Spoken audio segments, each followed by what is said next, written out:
তাদের এই যে প্রচারণাটা 5 বছর চাই, এটা বেসিক্যালি করতেছেন ওই পিনাকি সাহেব। উনি তো ঘোষণায় দিয়ে নামছেন যে এই গভর্নমেন্টকে 5 বছর রাখতে হবে। আবার হাইপোথিসিস দিয়েছেন এর মধ্যে তারেক রহমানকে কেমন করে ঢুকাবেন, সব দল থেকে একজন দুজনকে নিবেন, নিলে আমাদের ফুয়াদ ভাই হইতে পারবেন একজন উপদেষ্টা। একাগ্র সরকার নিয়ে এখন আপনি প্রশংসা করে এরকম 2জন লোক খুঁজে বের করতে পারবেন? তাহলে ডক্টর ইউনূস কি সেই পরিণতিকে ইনভাইট করবেন?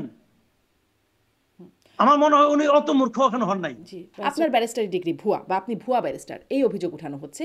এটা নিয়ে সামাজিক যোগাযোগ মাধ্যমে নানা আলোচনা আপনি দেখেছেন, আপনি একটু একটু ব্যাখ্যা দিবেন? আমরা তো যথেষ্ট ঘুমের ঝামেলাতে ছিলাম। মাসুদ কামাল ভাইকে তো লুকায় থাকতে হয়তো হয় নাই, অথবা ওনাকে গ্রেফতার করা হবে এই আতঙ্কে উনি ছিলেন কিনা আমি খুব বেশি জানি না, জিজ্ঞেস করি নাই কখনো। বাট আমাদের তো এই আতঙ্কের ভিতর জীবনযাপন করতে হয়েছে। এখন বাংলাদেশে আতঙ্কে থাকতে হয়। তারা আতঙ্কিত আছে নিজের কাজের আমলের কারণে আর কি।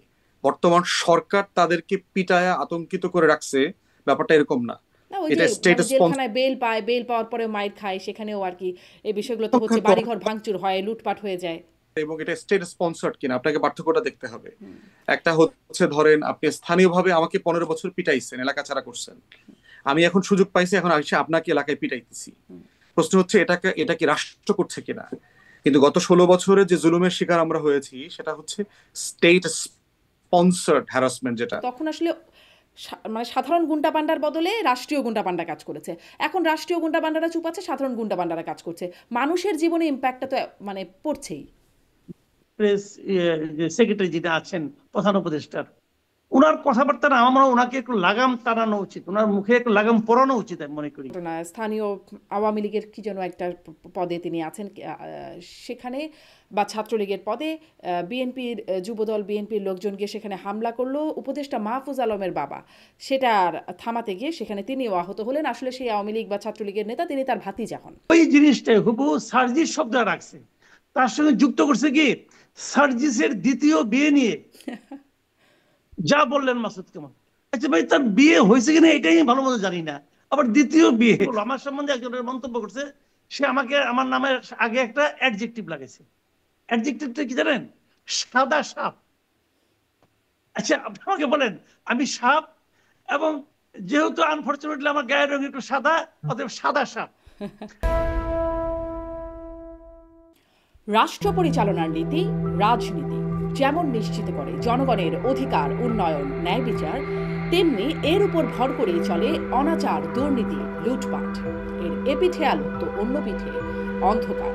রাজনীতির এপিঠ ওপিঠ নিয়ে আইবিটিভি যুক্তরাষ্ট্র স্টুডিও থেকে আপনাদের সবাইকে স্বাগত জানাচ্ছি। আমি শারমিন চৌধুরী। আইবিটিভির নিয়মিত আয়োজন রাজনীতির এপিঠ ওপিঠে আমার আজকের অতিথি সিনিয়র সাংবাদিক মাসুদ কামাল এবং আছেন এবি পার্টির সাধারণ সম্পাদক ব্যারিস্টার আসাদুজ্জামান ফুয়াদ। স্বাগত জানাচ্ছি আপনাদের দুজনকেই রাজনীতির এপিঠোপিঠের আজকের আয়োজনে। অনেক প্রসঙ্গ আছে, দেশে বিনিয়োগ সম্মেলন হচ্ছে, ঐক্যমত কমিশনের বৈঠক হচ্ছে, এদিকে বিদেশে যাচ্ছেন আমাদের মাননীয় প্রধান উপদেষ্টা, বিভিন্ন বৈঠক করছেন, গুরুত্বপূর্ণ বৈঠক, সামনে আরও যাবেন এরকম আমরা কথাও শুনতে পাচ্ছি। সব অনেকগুলো বিষয় আসলে আলোচনায় আনতে চাই। তবে শুরুটা করতে চাই ব্যারিস্টার আসাদুজ্জামান ফুয়াদ আপনার কাছ থেকে, যে আপনাকে নিয়ে ইদানিং অনেক রকম কথাবার্তা উঠছে, আপনি এটা নিয়ে গণমাধ্যমে কথাও বলেছেন, আমি শুনেছি, কিন্তু তারপরে আমার দর্শকদের জন্য ছোট ছোট করে দু একটা বিষয় যদি একটু শুনি। আপনার ব্যারিস্টারি ডিগ্রি ভুয়া বা আপনি ভুয়া ব্যারিস্টার, এই অভিযোগ উঠানো হচ্ছে। এটা নিয়ে সামাজিক যোগাযোগ মাধ্যমে নানা আলোচনা আপনি দেখেছেন, আপনি একটু একটু ব্যাখ্যা দিবেন?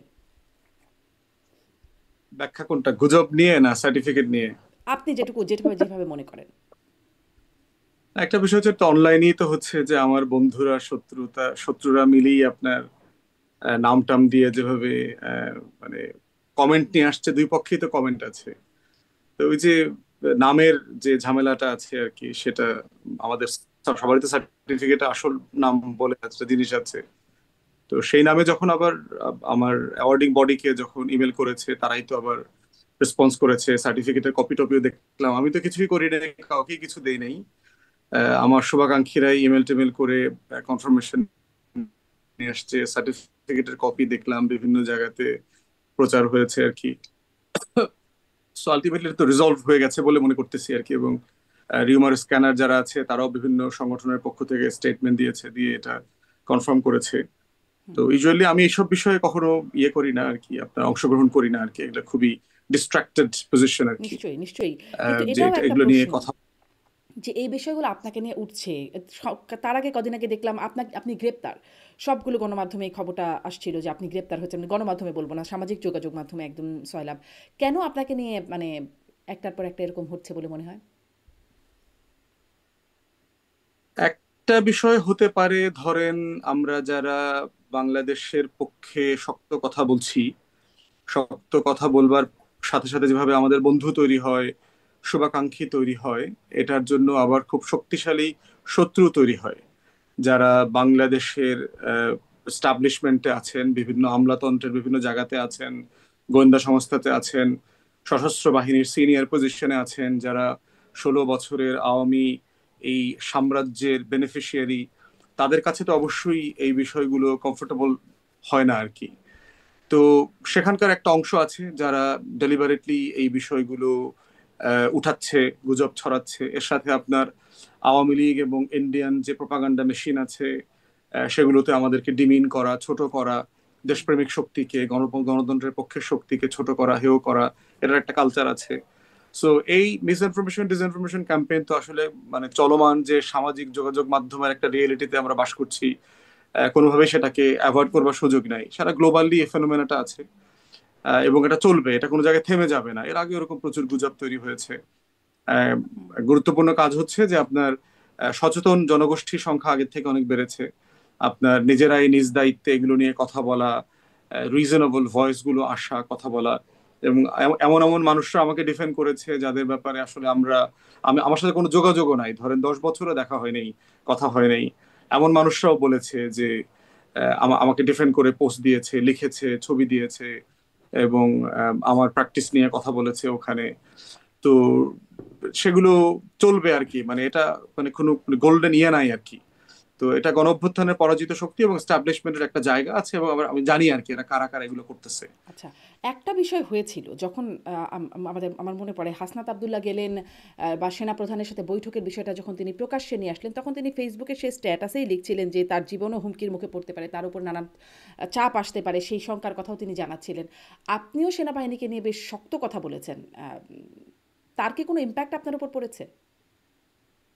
সরাসরি কেউ হুমকি দিয়েছে এমনটা না, সরাসরি কেউ বলে টলে নাই, বাট এমনি ধরেন প্রচুর এসএমএস পাই, আপনার মেসেঞ্জারে থ্রেড পাই, তুই নাকি এইটা করবি ওইটা করবি, আমি দেখে দিব, আহ, আমরা আমরা তো এমনি এমনি সেনাবাহিনীতে চাকরি করি না, এরকম প্রচুর মেসেজ আসে। বাট ওভারওয়েলমিং মেসেজ হচ্ছে আপনার পক্ষে। সেনাবাহিনীতে আমার হাজার হাজার ভক্ত আছে, বিশেষ করে সোলজারদের মধ্যে আপনার, এরপর হচ্ছে জুনিয়র অফিসার যারা আছে, এবং সিনিয়রদের মধ্যেও যারা দেশপ্রেমিক শক্তি আছে, যারা রিয়েলি আপনার একটা প্রফেশনাল অফিসারদের সার্ভিস দেখতে চায়, এমন একটা বিশাল সংখ্যা আছে। অবসরপ্রাপ্ত কর্মকর্তাদের যে সংগঠন আছে, ওখানে আমাকে পছন্দ করে এমন শত শত অফিসার আছে। আমি হাজার হাজার বার্তা পেয়েছি এই আর্ম ফোর্সেস থেকে, আপনার বিভিন্ন জায়গা থেকে সার্ভিসে আছে এবং অবসরপ্রাপ্ত কর্মকর্তা এবং সোলজারদের কাছ থেকে, এবং ওভারওয়েলমিং মেসেজ হচ্ছে আপনার পজিটিভ। তারা কেউ কেউ হয়তো সর্বোচ্চ বলেছে যে দুই একটা শব্দ হয়তো আপনি না বললে পারতেন, এরকম ওনারা দুই একটা শব্দের ব্যাপারে দ্বিমত করেছে, কিন্তু অন সাবস্টেন্স, অন আপনি কি তাদের সাথে প্রিন্সিপল আমি একমত যে পোষণ করেছেন যে দু একটা শব্দ আসলে আপনি না বললে পারতেন? একান্তই আমার এই ব্যাপারে, হ্যাঁ এটা আপনি বলতেই পারেন, আমি হয়তো না বললে পারতাম, হয়তো ওনারা এটা ভিন্নভাবে নিয়েছেন, আমারও ব্যাখ্যা আছে, এটা খুব একদম সাবস্ট্যান্টিভ, আমি কোনো ভুল করেছি ব্যাপারটা তা না। আহ, তো আবার হচ্ছে কিছু ভুল বোঝাবুঝি তৈরি হয়েছে, 5ই আগস্টের একটা বক্তব্য কেটে, যেটা ধরেন প্রেসিডেন্টকে বলেছি, সে একটা বক্তব্যের অংশ কেটে সেনাপ্রধানের নামের আগে বসাইছে, বসায় কিছু গুজব ছড়াইছে। তো সব মিলায় ধরেন না, শব্দের একটা ব্যাপারে বিষয়ে খুব আমাদের। আপত্তি দেখছিলাম সেনাবাহিনীর সদস্যদের, মানে সেনাবাহিনীর প্রসঙ্গে আপনি চাকর বাকর আমার অনুষ্ঠানেও ব্যবহার করেছিলেন। আপনি কি একটু মানে পরবর্তীতে মনে করেন যেটি আসলে যেটি আপনাকে আপনার মানে শুভাকাঙ্ক্ষীরা বলছেন অনেক শব্দ ব্যবহার না করলেও পারতেন, এমন একটা শব্দ নিয়ে আপনার কি কোনো মনে হয়? করি না, আমি মনে আপনি করি মনে না, করেন? কারণ হচ্ছে পাবলিক সার্ভেন্টস আমাদের একটা কনস্টিটিউশনাল ওয়ার্ড। পাবলিক সার্ভেন্টসই বলা হয়েছে যে যারা প্রজাতন্ত্রে কাজ করবেন, সরকারের আমলাগিরি করবেন, তাদেরকে অফিসিয়ালি এই শব্দটাই সার্ভেন্টস বলা হয়েছে। সেনাবাহিনীকে আসলে তাহলে পাবলিক সার্ভেন্ট, আমি আসলে এই বিষয়ে এখন কথা বলতে চাই না, তবে একটু জানার জন্য আমি। কেন, তারা মিলিটারি ব্যুরোক্রেসির অংশ। তো আচ্ছা, তারা তো এই দেশকে সার্ভ করেন, তারা সিভিল মিলিটারি ব্যুরোক্রেসিতে একসাথে অংশ। তো এই ধন্যবাদ। জন্য হচ্ছে যে হুম। এই শব্দটাতে ইটসেলফ আমি কোনো সমস্যা দেখি না। এখন না বললে পারতাম কিনা, দেখেন একই জিনিস আপনি বললে হয়তো একভাবে বলবেন, আমি বললে একভাবে বলবো, সবার বলার স্টাইল ডিফারেন্ট। আমি যেটা বারবার বলি যে দয়া করে কেউ শব্দে আটকে যায়েন না, সাবস্ট্যান্সে আসেন। দেশের জন্য আমরা সিরিয়াস তর্কটা তুলি, আলাপটা তুলি। আমি যদি অন সাবস্ট্যান্স আমাকে রিফিউট করেন, আমার এই গাটস আছে এবং আমি এতটুকু টাফ লোক যে আমি যে কোনো শক্ত আর্গুমেন্ট মেনে নেই। আমাকে যদি আর্গুমেন্টে পরাজিত করতে পারে কেউ, আমি এটা পাবলিকলি মেনে নেই এবং বহুবার নিয়েছি। এই জন্য দয়া করে শব্দে কেউ আটকে যায় না, শব্দটা একান্তই ধরেন আমার স্পষ্ট। অনেক ধন্যবাদ আপনাকে মাসুদ কামাল। মূল আলোচনায় যাওয়ার আগে যে প্রসঙ্গটা যেহেতু উঠলোই, যে এই যে অনলাইনে নানান রকম গুজব তোলা, নানান রকম বক্তব্য তোলা, একরকম সুশীল সমাজের মধ্যেও দেখা যায়, বা যারা আসলে একরকম অথরিটি রাখেন, অনেকের মধ্যে দেখা যায় একদম খুবই অশ্লীল শব্দ অনেক সময় ব্যবহার করা হয়। মানে এই বিষয়টা কি বেড়েই চলেছে? এর কি কোনো মানে এটি খুব স্বাভাবিক ব্যাপার হিসেবে মেনে নেওয়ার মতো, মানে অনলাইনের যেহেতু যুগ, ডিজিটাল যুগ, এটা কি স্বাভাবিকভাবে মেনে নেওয়ার মতো একটা ব্যাপার? আমার কি মনে হয় জানেন, আপনি স্বাভাবিকভাবে ধরেন মানলেন না, হাইপোথেটিক্যালি ধরেন আপনি মানলেন না, আপনি না মেনে কি করবেন? আপনি কি মারামারি করবেন? কি করবেন আপনি? আমি একটা উদাহরণ দিয়ে বলি। আমার ইউটিউবে আমার একটা চ্যানেল আছে, আমি ইউটিউবে প্রতিদিন একটা করে আমি কন্টেন্ট আপ করি। সেখান থেকে কেটে কেটে অনেকে নেয়, নিয়ে নিয়ে তার মতো করে হেডলাইন দিয়ে, তার মতো করে থাম্বনেল দিয়ে তারা এটা আপ করে। এবং আমি অনেক সময় দেখেছি যে ধরেন আমারটা হয়তো 50,000 ভিউ হয়েছে, ওই চুরি করে যেটা দিয়েছে ওটা 1.5 লাখ ভিউ হয়ে গেছে। একদম, হ্যাঁ। এখন হতে পারে, আমি কিন্তু এতে কোনো আপত্তি করি নাই, আমি কখনোই আপত্তি করি না। তোমার এতে আমার কথা হলো কি, ভাই তুমি যদি আমাকে বিক্রি করে 5 জায়গায় তোমার যদি 2টা টাকা ইনকাম হয়, হোক না, আমার সমস্যাটা কি? আমি এটা নিয়ে মাথা ঘামাই না। কিন্তু কিন্তু সমস্যাটা কি জানেন, আমার ওই কথাটাকে উপরে তারা যে সমস্ত শিরোনাম করে দেয়। আমি একটা এক্সাম্পল দিয়ে বলি। আমি একবার সার্জিসকে নিয়ে কিছু সমালোচনা করেছিলাম, সার্জিস আলমকে নিয়ে। ওই জিনিসটাই হুবহু সার্জিস শব্দ রাখছে, তার সঙ্গে যুক্ত করছে কি সার্জিসের দ্বিতীয় বিয়ে নিয়ে। যা বললেন মাসুদ কামাল, আচ্ছা ভাই তার বিয়ে হয়েছে কিনা এটাই আমি ভালো মতো জানি না, আবার দ্বিতীয় বিয়ে ওইটা নিয়ে আমি বলতে যাবো কেন? ভাই এটা কিছু হলো? ভেতরে আমি যে দেখি ভেতরে কিছুই না, আমি যেটা আমারটাই হু আমি যা বলেছিলাম ওইটাই, খেলে ব্যাকগ্রাউন্ডটা চেঞ্জ করে, আজকাল এআই এর মাধ্যমে এটা করা যায়, খুব সহজে করা যায়, ব্যাকগ্রাউন্ডটা চেঞ্জ করে তারা দিয়ে রাখছে। এখন আপনি বলেন ওটা কে করেছে? তাকে আমি চিনি, তাকে আমি ধরতে পারবো? আমি বড় জোর কি করতে পারি, তারটা আমি ব্লক করে দিতে পারি, অথবা তার ব্যাপারে আমি রিপোর্ট করতে পারি। আচ্ছা, রিপোর্ট যখন করি না, তখন ওরা আবার দেখি আমাকে মেল পাঠায়, কয় কি স্যার এইবার মতো মাফ করে দেন, আর কখন এরকম করবো না, অমুক না। ওটা থেকে আবার মায়া লেগে যায়। এটা আবার একজন লিখছে, আমি একজন স্টুডেন্ট, এটা দিয়ে আমি সংসার চালাই। আচ্ছা বলেন আমি কি বলবো? আমি তাকে বলি, ভাই তাহলে আপনি শিরোনামগুলি, আপনি ওই আমারটা চুরি করতে চান করেন, কিন্তু শিরোনামটা চেঞ্জ করেন না, ওই শিরোনামটা দেন না। ভাই আমারে ডুবাই নেন, আমি কতজনকে যে বলবো? আমি এটা কথা বললাম এই কারণে, এটা মনে হয় ও যদি ওখানে ভেতরে আমার নামে কোনো গালাগালিও করতো, আমি কি করতে পারতাম? কিন্তু আমি একটা কথা বলি আপনাকে, এগুলি লং লাস্টিং হয় না। মানুষ একবার যখন ঠকে যায় না ধরেন তখন তারা চিনে এগুলো নেয়। তো আসলে চুরি করা কন্টেন্ট, হ্যাঁ, এগুলো যারা চুরি করছে তারা নানান রকম শিরোনাম দিচ্ছে যেগুলো ভুল, ভ্রান্তি, মিথ্যা এরকম করে দিচ্ছে। কিন্তু আমি বলছি যে সমাজে যাদের গ্রহণযোগ্যতা আছে বা যাদের ফলোয়ার আছে, এরকম ব্যক্তিরাও নানান রকম অভিযোগ তুলছেন এবং সেই অভিযোগের মধ্যে অশ্লীলতা যুক্ত থাকছে, একদম লিখছেন, বলছেন। এটাও কি খুব স্বাভাবিক এবং সেটার বহুল প্রচারিত? এটা কি খুব স্বাভাবিক? আমি একটা কথা বলি আপনাকে, অশ্লীলতা কাকে বলে আমি এখানে একটু একটু বলি আপনাকে। দেখেন একটা জিনিস, একজন লোক বললো উন্নয়ন নিয়ে একটা কথা বললো, আমি এত এত উন্নয়ন করেছি সে বললো, কিন্তু বাস্তবে আমি দেখলাম সেই উন্নয়নটা করে নাই, সে উন্নয়নের নামে চুরি করেছে। খুব শুদ্ধ ভাষায় বললো, এটা কি শ্লীল না অশ্লীল? পুরো জাতির সঙ্গে সে একটা প্রতারণা করলো, এটা কি শ্লীল না অশ্লীল? আমাকে কেউ বললো, যেমন আমাকে একজন বলছে, কি বলবো, আমার সম্বন্ধে একজনের মন্তব্য করছে, সে আমাকে আমার নামের আগে একটা অ্যাডজেক্টিভ লাগাইছে। অ্যাডজেক্টিভটা কি জানেন? সাদা সাপ। আচ্ছা আপনি আমাকে বলেন, আমি সাপ, এবং যেহেতু আনফরচুনেটলি আমার গায়ের রং একটু সাদা, অতএব সাদা সাপ। আচ্ছা এটা কি অশ্লীল? কথাটা খেয়াল করেন, সে তার মনের ক্রোধ প্রকাশ করার জন্য, মনের ভাব প্রকাশ করার জন্য তার স্টকে থাকা শব্দগুলি আমার জন্য ব্যবহার করছে।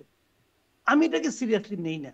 আমি নেই না কেন আমি বলি আপনাকে, এটা সাধারণ মানুষের উপর ছেড়ে দেন, মানুষ একসময় সিদ্ধান্ত নেবে। এই লোকটা তো গালাগালি করে, মানুষ একসময় সিদ্ধান্ত নেবে যে এই লোক তো গালাগালি করে না, এটা কিন্তু লং রানে এটা কেউ টিকবে না। কাজেই বরঞ্চ আমি সবসময় বলি, আমি কাউকে গলা টিপে ধরার পক্ষপাতি না। আমার নামে সারাদিন বলুক ভাই, আমার কোনো অসুবিধা নেই, আমি গলা টিপে ধরার পক্ষপাতি না। আমার কথাটা হলো আপনি আপনার রুচি, জ্ঞান, বুদ্ধি, আপনি তার মাধ্যমে আপনি আপনার ভাব প্রকাশ করবেন। ওই যে আমার প্রতি ক্রোধ থাকে, ক্রোধ প্রকাশ করবেন, কোনো সমস্যা তো নাই। এখন স্পষ্ট আপনার যে অবস্থা যে মানুষ এটা করতে পারে, আপনি এটাকে খুব নেগেটিভ ভাবে। শিক্ষিত লোক, হ্যাঁ আমি একটা শেষ কথা বলি, অনেক শিক্ষিত লোক আছে ইউটিউব করে, খুবই শিক্ষিত লোক, বিদেশে থাকেন। আমি ওনাকে আমারই বন্ধু বান্ধব বলছি যে উনি না ওই লোকটা ভালোই বলে, কিন্তু সমস্যা হলো কি একা একা শুনতে হয়। দেখেন উনি কিন্তু বলে গেলেন যে একা একা শুনতে হয়, সঙ্গে কাউকে নিয়ে শোনা যায় না। এটাই কিন্তু আমি মনে করি ওনার প্রাপ্য ছিল। এখন এই প্রাপ্য যদি, এই প্রাপ্তিতে যদি কেউ খুশি হয় তার ব্যাপার, কোনো সমস্যা নাই। আপনি কোনোদিনও কিন্তু দেখেন সারা দুনিয়াতে ভালো মুভি আছে, খারাপ সি গ্রেডের মুভি আছে, আবার আপনার এক্স রেটেড মুভিও আছে, কিন্তু থাকবে। কোনটা আপনি থামাইতে পারবেন না, কিন্তু এটা থাকবে, এই ইন্ডাস্ট্রি থাকবে। আপনি কোনটা দেখবেন না দেখবেন এটা দর্শকের উপর ডিপেন্ড করবে। আমি ভাই পুরোটাই বন্ধ করার পক্ষে। অনেক ধন্যবাদ, আপনি এটাকে খুব নেতিবাচকভাবে দেখছেন না, জায়গাটা আমার মনে হয় স্পষ্ট। তারপরেও আসলে মানে সোশ্যাল মিডিয়া ইনফ্লুয়েন্সার বা চয়েস আর্কিটেক্ট, মানুষের চয়েস মেক করে অনেকেই, মানে সেখানে আমাদের রুচিতেও কোনো প্রভাব পড়ে কিনা, এটা আসলে আমি একটা আলোচনা। যাই হোক, আজকে আমি অন্য আলোচনায় আসলে মূল যেতে চাই। ব্যারিস্টার ফুয়াদের সেই কথা থেকে এতখানি আগালাম, সেটি হচ্ছে যে আমাদের দেশে বেশ বড় করে বিনিয়োগ সম্মেলন হচ্ছে। আমরা মাননীয় প্রধান উপদেষ্টাকেও বক্তব্য দিতে দেখলাম। আমি একটু ছোট্ট করে আপনাদের এখানে একটু মন্তব্য শুনবো, আরও অনেকগুলো বিষয় আমি বলছিলাম কথা বলবো, এই বিষয়টা একটু শুনে নিই ব্যারিস্টার ফুয়াদ। প্রথমত হচ্ছে এটা তো আমাদের যে ভঙ্গুর ইকোনমি রেখে দিয়ে গেছে আপনার গত রেজিম, সেখান থেকে রাষ্ট্রের অর্থনীতিকে সংশোধন করা, ট্রাকে নিয়ে আসার যে অনেকগুলো কাজ করা দরকার এবং হওয়া উচিত, তার ভিতরে অনেকগুলো কাজ হচ্ছে এবং চলছে। সে জায়গাতে আমরা রপ্তানির জায়গাতে দেখলাম, রেমিটেন্সের জায়গা দেখেছি, বিনিয়োগের জায়গাতে দেখলাম, এবং পার্টিকুলারলি জব ক্রিয়েশনের জায়গাতে আপনার এই ট্রেড সামিট, বিনিয়োগ নিয়ে আসা, এফডিআই কে অ্যাট্রাক্ট করা, এর আসলে কোনো বিকল্প নাই। তো সেই জায়গাতে আপনার আমাদের এখানকার বিডার যে লিডারশিপ আছে, প্রধানমন্ত্রীর দপ্তরে যে আপনার ট্রেড রিলেটেড যে কাইন্ড অফ অ্যাম্বাসেডারের রোল প্লে করছে আপনার লুৎফে সিদ্দিকী, ওখানে আশিক আছে বিদায়, সব মিলে একটা ব্রিলিয়ান্ট টিম দিন রাত এটার জন্য পরিশ্রম করেছে। এবং এই যে প্রায় 1,000-1,200 লোক সারা দুনিয়ার প্রায় 90টা দেশ থেকে এসছেন, বড় বড় কোম্পানিগুলো এসছে, 50 মিলিয়ন, 100 মিলিয়ন, $110 মিলিয়ন বিভিন্ন স্টার্ট আপে করতেছে, ইনভেস্ট করছে। এটা একটা হিউজ আউটলুক আর কি। এবং গ্লোবালি একটা ইমপ্রেশন দেওয়া বাংলাদেশ আসলে ব্যবসা ফ্রেন্ডলি একটা রাষ্ট্র। এবং একই সময় আমরা দেখলাম যে উনি বেইজিং এ গেলেন। এখন আবার আজকে পত্রিকাতে আপনার দিলাম যে বেইজিং এর লিডারশিপ থেকে আপনার 200 ইনভেস্টর সহ একটা ডেলিগেশন বাংলাদেশে সম্প্রতি আসবেন, এরকম একটা নিউজও দেখলাম।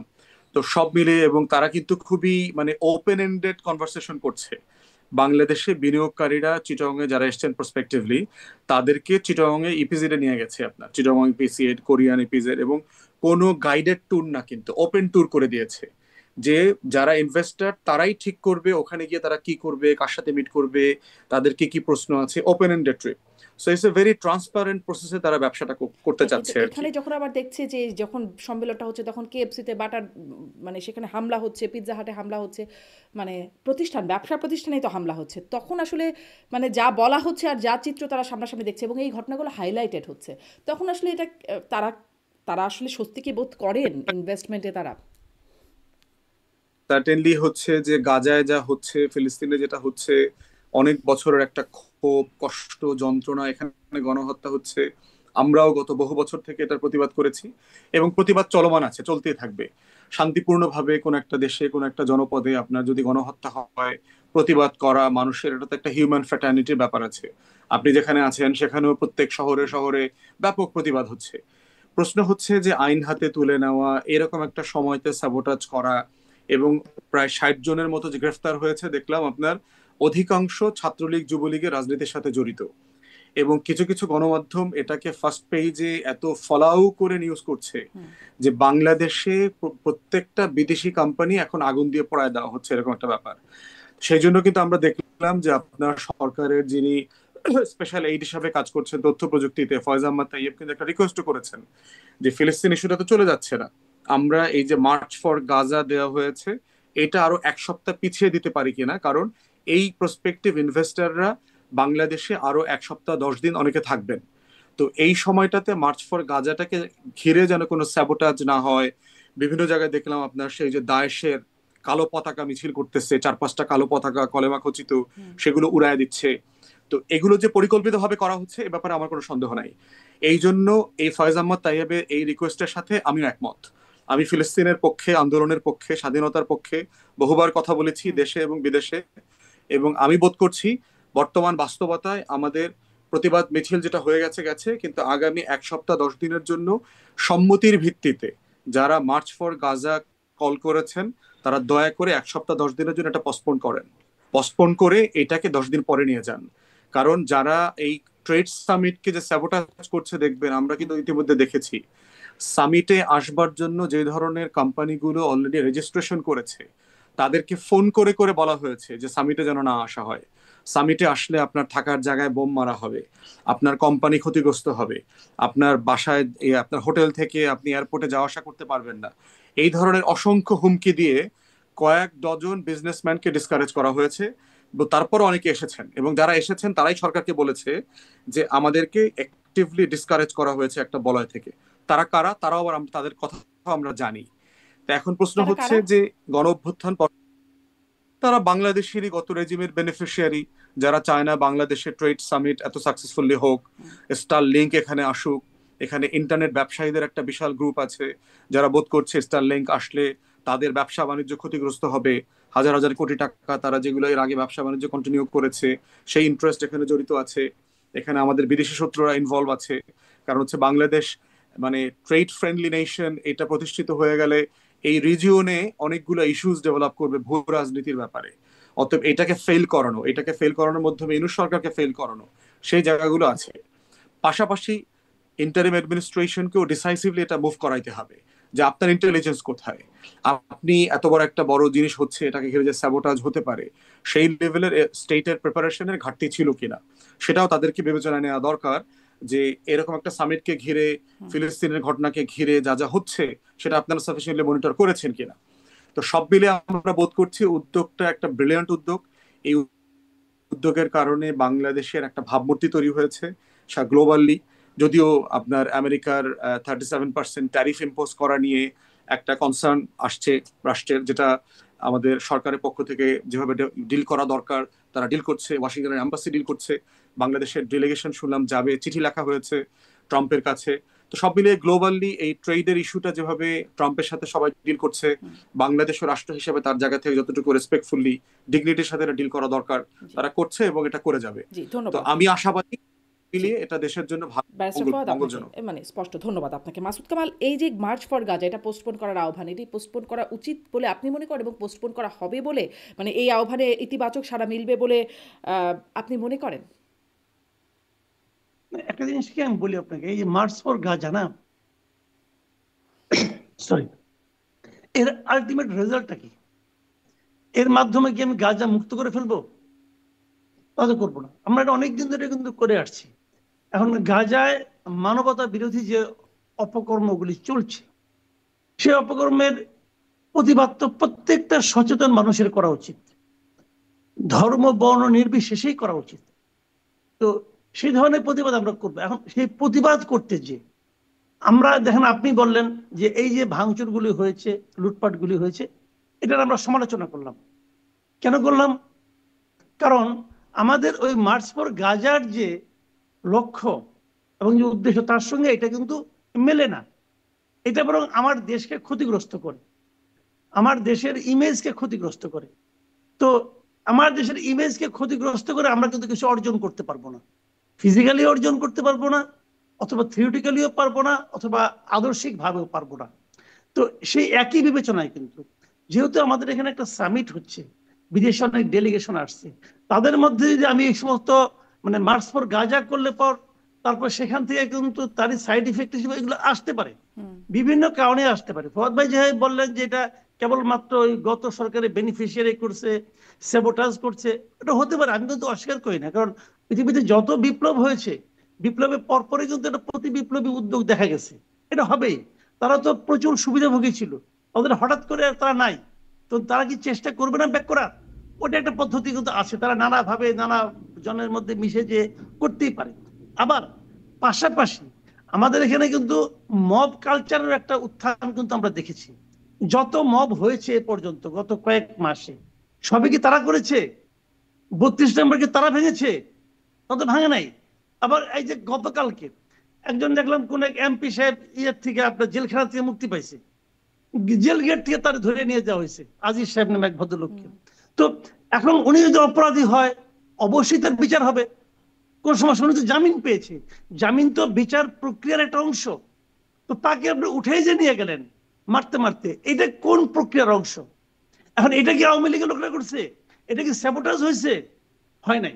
বিষয়টা হলো কি, দেখেন, এই ঘটনা ঘটার পর সরকার এর মধ্যে প্রায় 50-60 জনকে অ্যারেস্ট করেছে। কিভাবে অ্যারেস্ট করেছে? ওই সিসিটিভি দেখে, ভিডিও ফুটেজ দেখে অ্যারেস্ট করেছে। এই অ্যারেস্ট যে করছে, আপনি আগামীকালকে দেন, আপনি আগামীকাল কিন্তু বাটার দোকানে আর যাবে না, যাবে না। কেন? ওই অ্যারেস্টের ভয়টা এদের মধ্যে কাজ হবে, কাজ করবে যে আমি এই বাটার একজোড়া জুতা ছিনতাই করতে গেলে আমি কিন্তু অ্যারেস্ট হয়ে যেতে পারি। এরা যারা এগুলি ভাঙে, এরা কিন্তু আসলে কোনো চেতনা দ্বারা তাড়িত হয়ে ভাঙে না, এরা বেসিক্যালি ভাঙে সম্পূর্ণ উদ্দেশ্য বলে দিতে হবে। ওখানে যারা গিয়েছিল তারা বাটার একজোড়া জুতার জন্যই গেছিল। আমি আপনাকে একটা ছোট্ট এক্সাম্পল দিয়ে বলি। দেখেন, ওখান থেকে বাইরের থেকে ওই যে আমাদের ইউটিউবার সাহেবরা এইটা ভাঙো, ওইটা ঘরো, ওইটা ধরো, ওখানে জিয়াফত করে বলছে না, বলছে। মিজারেবলি ফেল করছে কোনটা? করছিল সিবিবি অফিসটা। কেন করছে? কারণ সিবিবি অফিসে লুটপাট করা কিছু নাই, ওদের ভাঙা চেয়ার ছাড়া আর কিছু নাই। তো এরা দেখছে যে ওইখানে গেলে আমি কি লুটপাট করবো, লুটপাট করতে কিছু নাই। এরা বেসিক্যালি লুটপাটকারী। একটা বড় প্রোটেকশন ছিল, পুলিশের প্রোটেকশন অত বড় ছিল না ভাই, চাইলে ভাঙা করা যেত। কিন্তু মূল লক্ষ্য একটাই, তারা সিরিয়াস ছিল না। সিরিয়াস ছিল না, ওখানে আমি যাই করবোটা কি, কি লুট করবো? সিপিবি বসে কতগুলো ভাঙা চেয়ার আছে, আর কিছু নাই। তো এইটা যিনি উদ্যোক্তা, উনি নিজে একসময় সিপিবি করতেন, এই পার্টি করতেন, কিন্তু উনি ভুলে গেছেন। উনি এখন তো মনে করেন অন্য জায়গায় আছেন, উনি ভুলে গেছেন যে বললেই যাবে। উনি নিজে কিন্তু হ্যামিলটনের বাসিওয়ালা ভাবেন আর কি। তো ওই বাসিতে কাজ হবে না। এরপরে দেখবেন উনি যখন আরেকটা উৎসাহ দিবে, তখন ওরকম একটা জায়গার কথা উল্লেখ করবে যেখানে নাকি গেলে পরে অনেক কিছু পাওয়া যাবে, মানে পার্থিব মানে লাভের ব্যবস্থা আছে। তো এইটাও একই রকম, বাটার দোকান ভাঙলে পরে জুতা পাওয়া যায়, তো ভালো কথা, নিয়ে গেছে, লাগুক আর না লাগুক, নিয়ে গেলাম। তো এই যে বিষয়গুলো, এইগুলো আমি মনে করি এগুলো সব মতলবী কাণ্ড কারখানা। সরকারের উচিত এগুলোকে কঠোর হাতে দমন করা।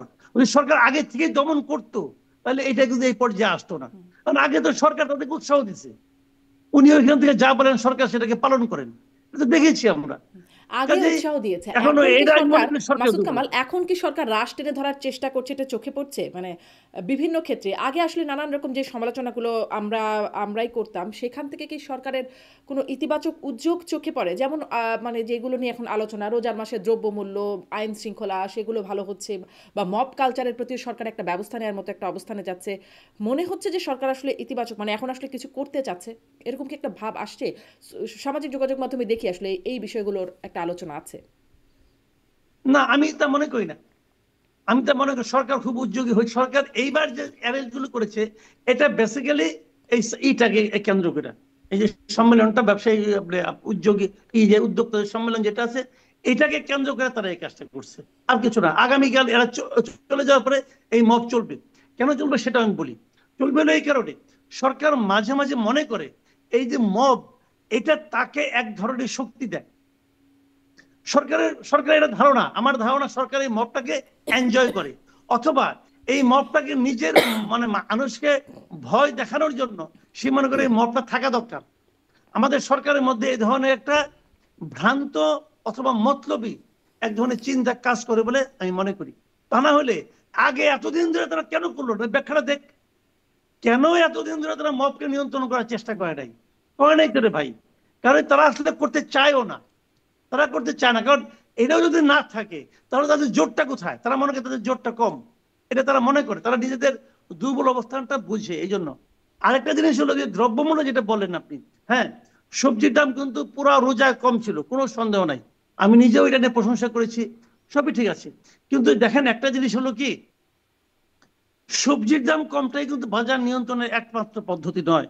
আপনি চালের দাম জানেন, গতকালকে গতকালকে আমাকে একজন একটা মেসেজ পাঠিয়েছে। সেই মেসেজ হলো, উনি মোহাম্মদপুর থাকেন, উনি মোহাম্মদপুরের একটা বাজার থেকে নূরজাহান রোডের না তাজমহল রোডের একটা বাজার থেকে উনি চাল কিনেছেন। একই দোকান থেকে, দোকানের নাম হলো মায়ের দোয়া রাইস স্টোরস, এরকম একটা নাম। একই দোকান থেকে উনি জানুয়ারির 2 তারিখে কিনেছেন চাউল 25 কেজির বস্তা মিনিকেট চাল, ওটা উনি কিনেছেন 1704 টাকা দিয়ে জানুয়ারিতে। ফেব্রুয়ারির 1 তারিখে কিনেছেন 1950 টাকা দিয়ে। আর এপ্রিলের 7 তারিখে কিনেছেন 2140 আর 10 2150 টাকা দিয়ে। তাহলে দেখেন আপনি, ঠিক 4 মাস হয় না, 3 মাসের মাথায় 1700 থেকে চাউলের দাম হয়ে গেছে 2100 টাকা 25 কেজির জন্য। আপনি ভাবতে পারেন, একই দোকানের একই চাল। তো আমি এবার এটা চেক করছি যে ঘটনা ভাই অনেকে আছে কিন্তু এরকম বানিয়ে বুনিয়ে ক্রিয়েট করে। আমি ওদেরকে ফোন করে দেখেছি যে এটা আপনার দোকানের এখন চাল কত, বলছে এই দাম। তো এখন আমি সেটাই বলতে চাচ্ছি ভাই, যে চাল কিন্তু আমাকে ডেলি কিনতে হয়। রমজানের মধ্যে মানুষের মধ্যে রমজানে কিন্তু খালি খাওয়ার সংযম থাকে না, মানুষের মধ্যে কিন্তু সব দিকে একটু সংযম থাকে, মানুষ চিল্লা পাল্লা কম করে, মেনে নেয় অনেক কিছু। আপনি সামনের দিনগুলি যাক, সবজির দাম কিন্তু আবার বাড়তে শুরু করেছে, আবার বাড়তে শুরু করেছে। যেটা সবজির দামটা কম ছিল সেটা সাফল্যের কথা আমি বলি। সাফল্য হলো সরকার এই যে উত্তরবঙ্গ থেকে সবজি এখানে আসতে আসতে যে 7-8 জায়গায় যে চাঁদাবাজি হতো, এই চাঁদাবাজিটা থেমেছে। এটা থেমেছে এই কারণে, যারা চাঁদাবাজি করতো তারা সব পালিয়েছে।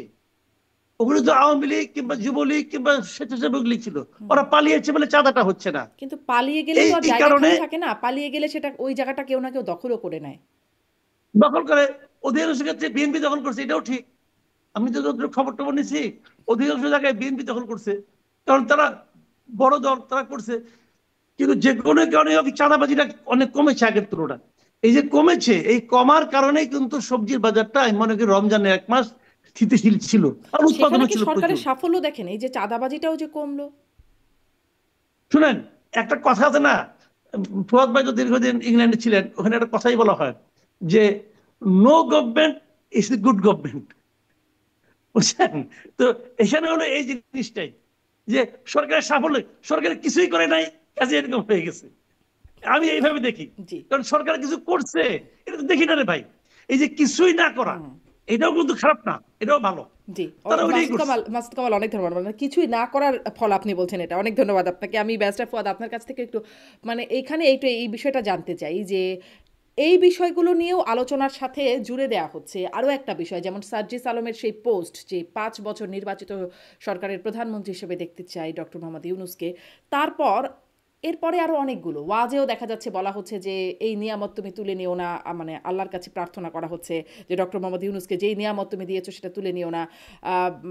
আমরা দেখছি যে ঈদগাহ মানে ঈদের নামাজে যাওয়ার পর জামাতের পরে ডক্টর মোহাম্মদ ইউনূসকে বলা হচ্ছে, মানে জনতা ভিড় করে বলছে 5 বছর 5 বছর, দেখাচ্ছে 5 বছর স্যার, এরকমটা বলছেন। মানে এইগুলো কি স্বাভাবিকভাবে আসছে নাকি এই মানে মানে এই প্রসঙ্গগুলো কি এমনি উঠছে নাকি উঠানো হচ্ছে কোনো উদ্দেশ্য প্রণোদিতভাবে? একটা বিষয় হচ্ছে যে আপনার যে কোনো অ্যাডমিনিস্ট্রেশনের তো একটা ভক্ত শ্রেণী তৈরি হয়, এটা খুব নর্মাল। আপনি যদি আওয়ামী লীগের লোকদেরকে জিজ্ঞেস করেন যে শেখ হাসিনা কিভাবে দেশ চালিয়েছে, আপনি দেখবেন যে পুরো মহাভারতের কাহিনী বলে দেবে আপনাকে, যে এরকম নেতা গত 1000 বছরেও 5000 বছরের ইতিহাসেও এই বঙ্গ জনপদে জন্মায় নেই। তো এখন ওই ফ্যাসিনেশন তো আছে। দ্বিতীয়ত হচ্ছে যে আপনার 16 বছরের ফ্যাসিবাদ যেটা আমাদেরকে করেছে, আমাদের প্রত্যাশার পারদটা অনেক কমায় দিচ্ছে। মানে আমরা এখন অনেক অল্পতেই অনেক বেশি খুশি হই আর কি। যেটা ধরেন একটা সরকারের খুবই রেগুলার একটা কাজ, ওই যে মাসুদ ভাই বলেছে যে মানে গভর্নমেন্ট তোমার আবার ক্রেডিট কিসে, তুমি তো এটা করারই কথা, মানে তুমি এটার জন্য এক্সট্রা কথা বলছো কেন, তুমি তো এক্সেপশনালি কিছু করো নাই। তো এইটা হচ্ছে যেটা হচ্ছে যে আমরা যেহেতু সরকার থেকে আসলে কোনো ভালো গভর্নেন্স পাই নাই, আমরা অল্প একটু গভর্নেন্স পাইলেই মনে করি যে এইবার যেমন ধরেন ব্যাপক ট্রেনে বাসে ব্যাপক মোবাইল কোর্ট ফাংশনাল ছিল। আপনার চাঁদাবাজি, বেশি ভাড়া টাড়া নেওয়া টাওয়া এগুলো করতে পারে নাই। আপনার রোড অ্যাক্সিডেন্ট কম্পারেটিভলি অন্য ঈদের তুলনায় কম হয়েছে। তারপর দেখলাম প্রায় 250 লোকের মতো মারা গেছে, যেটা অন্যান্য বছর আমি দেখেছি 700, 800, 1100, 1300 লোক মারা যায়। তো এই সামান্য সামান্য জিনিসগুলো না আমাদেরকে খুব তৃপ্তি দেয়, কারণ হচ্ছে নাগরিক হিসাবে কিছু না পেতে পেতে রাষ্ট্র থেকে আমাদের প্রত্যাশাটা অনেক কম, অনেক সামান্য। মানে আপনার বাড়ির রাস্তাটা একটু পাকা হয়েছে, বর্ষাকালে কাদা নাই, আপনার ছেলে মেয়েটা একটু স্কুলে যাইতে পারতেছে, আপনার হাসপাতালে গেলে পরে একটা সিট পাওয়া যায়, মানে আপনাকে ফ্লোরে ঘুমাইতে হচ্ছে না, মানে এতটুকু আপনাদেরকে আপ্লুত করে। তো সেই জায়গা থেকে যখন তারা দেখতে পাচ্ছে যে 7 মাসে একটা গভর্নেন্স আসছে, প্রত্যাশিত না হয়তো এটা আপনার, কিন্তু পরিকল্পিতভাবে দেশের টাকা লুটপাট করা, ব্যাংক ডাকাতি করা, গুন্ডা পান্ডা দিয়ে বাংলাদেশ শাসন করবার যে একটা মব আমরা দেখেছি গত 16 বছরের আওয়ামী মব, সেই জায়গা থেকে যখন রাষ্ট্র নাগরিকরা এগুলো দেখে তখন এই রিয়াকশন গুলো তৈরি হইতে পারে। এটার ভিতরে আমি কোনো দোষ দেখি না। সময়ের ব্যাপারে যেটা হচ্ছে, প্রফেসর ইউনূস এবং তার কিন্তু আওয়ামী মবের অ্যাডমিনিস্ট্রেশন পরে যে এখন পরের যে মবটা দেখলো সেই মবে, মানে সেই মবে তার আপনি বলছেন যে আশা আশা পাচ্ছে মানুষ, এতেও একটা শান্তি পাচ্ছে, মানে অল্পতেই শান্তি পাচ্ছে, কিন্তু তারপরে যে মবের কথাগুলো মাসুদ কামালও উল্লেখ করলেন, সেই মবে আবার পাল্টা একটা রিয়াকশন হয় না? পাল্টা রিয়াকশন তো হচ্ছে না, কারণ হচ্ছে যে এখানে ভিকটিম তো হচ্ছে তারা যারা গত 16 বছরে জালেম ছিল। এই জন্য তার ভিতরে তো কোনো কষ্ট হচ্ছে না এটা নিয়ে, কারণ তারা তো এই লোকগুলো যারা অত্যাচারিত ছিল, নির্যাতিত ছিল। প্রশ্ন হচ্ছে এটা কি অ্যাকসেপ্টেবল জিনিস কিনা। না, আপনি কখনোই বাটার দোকান, ফিলিস্তিন যদি আপনাকে বুলডোজ করেও দিয়ে দেয়, আপনি কোনো দোকান ভাঙতে পারেন না, এটা হলো বটম লাইন। সেটা বাটার দোকান হোক, এটা কোনো ইহুদি মালিকের দোকান হোক, সেটা কোনো আমেরিকান কোম্পানি হোক, আপনি এটা করতে পারেন না, এটা হলো বটম লাইন। এটা ইসলামও শরীয়তও এটা অ্যালাউ করে না, কোনো সমাজের ন্যূনতম আইন শৃঙ্খলা কোনো কিছু অ্যালাউ করে না। তো এই জন্য এটা হইলো সিম্পলি ওই যে মাসুদ ভাই যেটা বলছে, যে এটা একটা ডাকাইত, মানে আপনার যে কোনো সিচুয়েশন থেকে তারা বেনিফিট নিতে চায় এই প্রতিবাদের জায়গা থেকে। এবং অধিকাংশ দেখেন ডমিনেন্ট মিছিল মিটিং গুলো কি হয়েছে, খুবই শান্তিপূর্ণ হয়েছে, ক্যাম্পাসে ক্যাম্পাসে, কলেজ বিশ্ববিদ্যালয়ে, পাড়ায় মহল্লায়। কি হয়েছে আপনার এরকম ঘটনা ঘটছে তো টোটাল 4-5টা ঘটনা, দোকান মাত্র ভাঙচুর হয়েছে। ব্যাপারটা তো এরকম না যে সারা বাংলাদেশে হাজার হাজার দোকান ভাঙচুর হয়েছে। কিন্তু গণমাধ্যমে আর পত্রিকা দেখে মনে হয়েছে যে বাংলাদেশে সম্ভবত সব বাটার দোকান পোড়ায়া ছারখার করে দিছে গতকালকে। বাস্তবে তা তো হয় নাই। তো এই জন্য হচ্ছে যে আমাদের এটা দেখার ক্ষেত্রে কিন্তু প্রপোর্শনেট হইতে হবে, যে কোন সময়টাতে কোন ঘটনাটাকে আমরা কতটুকু মাত্রা দিয়ে দেখতেছি। একটা অগ্রহণযোগ্য ঘটনা, এটা অগ্রহণযোগ্য রাখতে হবে, কিন্তু এটা বাড়াবাড়ি লেভেলে যাওয়া যাবে না। যেমন ওই যে আওয়ামী লীগের এমপি পিটাইছে আপনার জেল গেট থেকে, এটা এটা কেন করবে? প্রয়োজনে আমরা জাজের সমালোচনা করতে পারি যে তিনি মানে বেল দেওয়ার ক্ষেত্রে আইন মানছেন কিনা, আওয়ামী লীগের আমলেও কি উনি বিরোধী দলের নেতা কর্মীকে এভাবে বেল দিছেন কিনা, আপনি সেগুলো সমালোচনা করতে পারেন। তার পক্ষে কি এই এখনকার ফ্যাসিবাদ বিরোধী আন্দোলনের যারা ছিল এইসব দলের বড় বড় উকিলরা দাঁড়াইছে কিনা, আপনি সেগুলো সমালোচনা করতে পারেন। বিভিন্ন কোর্টে আমরা দেখছি বিএনপি জামাতের আইনজীবীরা দল নিয়ে গিয়ে আওয়ামী লীগের লোকদেরকে বেল করে বের করতেছে।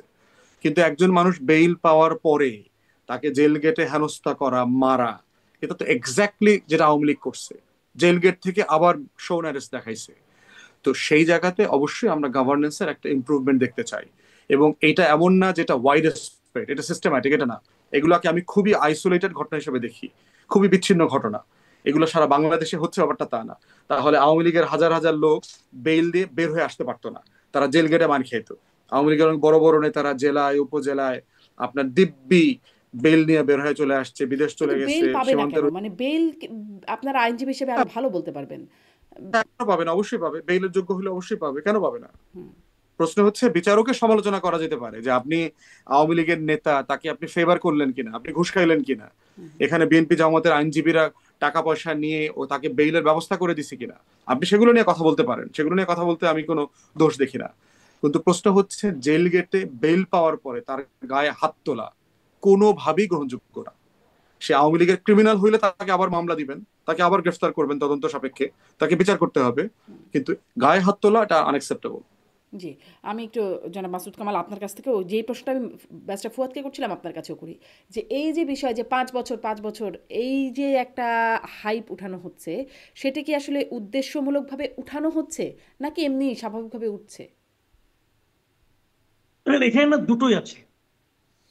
দুটোই আছে, দুটোই আছে। এরকম যে প্রথমত ওনার কিছু সমালোচনা আছে, সমালোচনা সবারই আছে, কার নাই? পৃথিবীতে আপনি একটা লোক বাইর করতে পারবেন যার সব ভালো? পারবেন না তোর ভাই। কিছু ভালো কিছু মন্দ এটা তো সবারই আছে। পৃথিবীর যে সবচেয়ে ভালো মানুষটা তারও কিছু খারাপ দিক আছে, আবার সবচেয়ে খারাপ মানুষটারও কিছু ভালো দিক আছে। তো ডক্টর ইউনূসকে আমি মনে করি উনি শাসক হিসেবে ভালো না, ভালো না, উনি যোগ্য শাসক নন, আমি এটা মনে করি, এটা আমার অপিনিয়ন। কিন্তু আবার উনি চোর না, আমি আবার এটাও মনে করি। এখন একজন লোক তেমন কোনো কাজের না কিন্তু চোর না, আবার একজন লোক অনেক কাজের অনেক চোর, আমি কোনটা পছন্দ করব? আমি তো এতদিন অনেক কাজের অনেক চোরের পাল্লায় ছিলাম, সবই চুরি করে নিয়ে যাচ্ছিল। মাঝে মাঝে আমি নিজের কাপড় চোপড় চেক করতাম যে আছে কিনা, আগে চুরি হয়ে গেছে, অবস্থা এরকম ছিল আগের ঘটনাগুলো আমি বলি। তো তার বিপরীতে আমরা এরকম একজন লোক পেয়েছি, যে লোকটা আর যাই হোক চোর না, এটুকু তো বুঝি। ওনার যারা উপদেষ্টা আছে দু একজন সম্পর্কে কিছু কিছু কথা শুনি, দুই তিনজন সম্পর্কে আমি বলতে পারবো, বাকিরা মোটামুটি অকর্মণ্য বলি কিন্তু চোর বলি না, তাই না? এটা কিন্তু একটা পজিটিভ দিক। তো এই জায়গাটাতে ওনার প্রতি সাধারণ মানুষের এক ধরনের আস্থা তৈরি হয়েছে, যে আর যাই হোক ব্যাংক ট্যাঙ্ক তো সব লুটপাট করে নিয়ে যাচ্ছে না, এরকম একটা ধারণা কিন্তু মানুষের মধ্যে আছে। আবার একটু থাকার পরে তার সবকিছু মাফ হয়ে যাচ্ছে তাও না, কিন্তু বিপরীত দিকে যেটা আগে ছিল না, গত কিছুদিন ধরে আমি খেয়াল করতেছি যে একটা গ্রুপ খুব সতর্কভাবে এবং খুব সক্রিয়ভাবে এই ধরনের একটা ধারণা সমাজে প্রচার করার চেষ্টা করছেন যে ডক্টর ইউনূসেরই 5 বছর থাকা উচিত। কেউ কেউ বলছেন যে অন্তত পক্ষে শেখ হাসিনার মেয়াদ যতদিন ছিল ততদিন থাকা উচিত। এইগুলি কিন্তু তারা সুকৌশলে বলছেন, বাট এটা আসলে আনফর্চুনেট, এটা আসলে আমি মনে করি উচিত না। উচিত না, আমি উদাহরণ দিয়ে বলি আপনাকে। এই যে সামিট টামিট হচ্ছে না, এই যে বিভিন্ন রকম মেলা টেলা হচ্ছে না, বিনিয়োগকারীরা আসতেছে, আলোচনা হচ্ছে, বিনিয়োগ কিন্তু হবে না ভাই। হবে না কেন? যারা বিনিয়োগ করবে তারা কিন্তু পলিটিক্সের না, তারা কিন্তু রাজনীতি বুঝে না, তারা বুঝে প্রফিট। সোজা হিসাব, আপনার এখানে বিনিয়োগ করবে আপনাকে ভালোবেসে না, আপনাকে বিনিয়োগ করবে আপনার এখানে বিনিয়োগ করে তার প্রফিট হবে, এই কারণে সে বিনিয়োগ করবে। এটা সারা দুনিয়ার নিয়ম। তো প্রফিটের মূল জিনিসটা কি? সাস্টেনেবিলিটি। যে আমি নিশ্চয়তা চাই 5 বছরে আমি যে টাকাটা এনে বিনিয়োগ করব, আমি কি জানবো যে তুমি কতদিন থাকবা? থাকবে না। এই গভর্নমেন্ট কি, গভর্নমেন্টের নামটা কি? অন্তর্বর্তীকালীন সরকার। মানে এটা কোনো রেগুলার গভর্নমেন্ট কিন্তু না। একটা গভর্নমেন্ট আসবে, সেই গভর্নমেন্ট আসতে আসতে যতদিন সময় লাগবে ততদিন এরা থাকবেন। তো এদের কাজ হলো নতুন একটা গভর্নমেন্ট আসার পথটাকে মসৃণ করে দেওয়া, এদের একটা বেসিক কাজ। এরা অন্য অন্য কাজকে বেসিক কাজ বলতেছে, ওটা অন্যায় করতেছে তারা। তাদের মূল কাজ হলো আরেকটা গভর্নমেন্ট আসার পথটাকে মসৃণ করা, এটা তাদের মূল কাজ। পাশাপাশি তার আরেকটা কাজ যেটাকে সাবসিডিয়ারি কাজ হিসেবে বলা হচ্ছে, কেউ কেউ বলছে আপনি সংস্কার করবেন, অমুক করবেন। আমি মনে করি এদের পক্ষে সংস্কার করা সম্ভব না। আমি কেন মনে করি তাও আপনাকে বলি। 8 মাস হয়ে গেছে, 8 মাসে তারা সংস্কারের পথে এক কদম এগিয়ে পারে নাই, বরং আরো ঝামেলা পাকাইতেছে। এটার মূল কারণ হলো তারা যে সমস্ত সংস্কার কমিশন গঠন করছে, এই কমিশনগুলি ছিল বিতর্কিত কমিশন। একটা কমিশনকে আমি আপ টু দ্য মার্ক মনে করি না, আমি মনে করি না পার্সোনালি। তো এই কমিশনগুলি দিয়ে ভালো কিছু আসবে না। তো সেই কমিশন আবার পলিটিক্যাল পার্টিগুলোর সঙ্গে বসতেছে। ভালো হতো যদি ওই কমিশনগুলো ওই পলিটিক্যাল পার্টিদের রিপ্রেজেন্টেটিভদের নিয়ে গঠিত হতো, প্রত্যেক পার্টিতে একটা নিতে, তাহলে আবার এই এখন সময় ক্ষেপণটা হতো না। কাজে এরা সংস্কার করতে পারবে না। এদের মূল কাজ হলো একটা ইলেকশন দেওয়া। সেই ইলেকশন না দেওয়া পর্যন্ত, নতুন একটা গভর্নমেন্ট না আসা পর্যন্ত যত লোকে যত প্রতিশ্রুতির কথা বলুক, আপনি নিশ্চিত থাকেন বড় কোনো বিনিয়োগ এদেশে আসবে না। ইম্পসিবল। এটা পুঁজিবাদের ধর্মই না।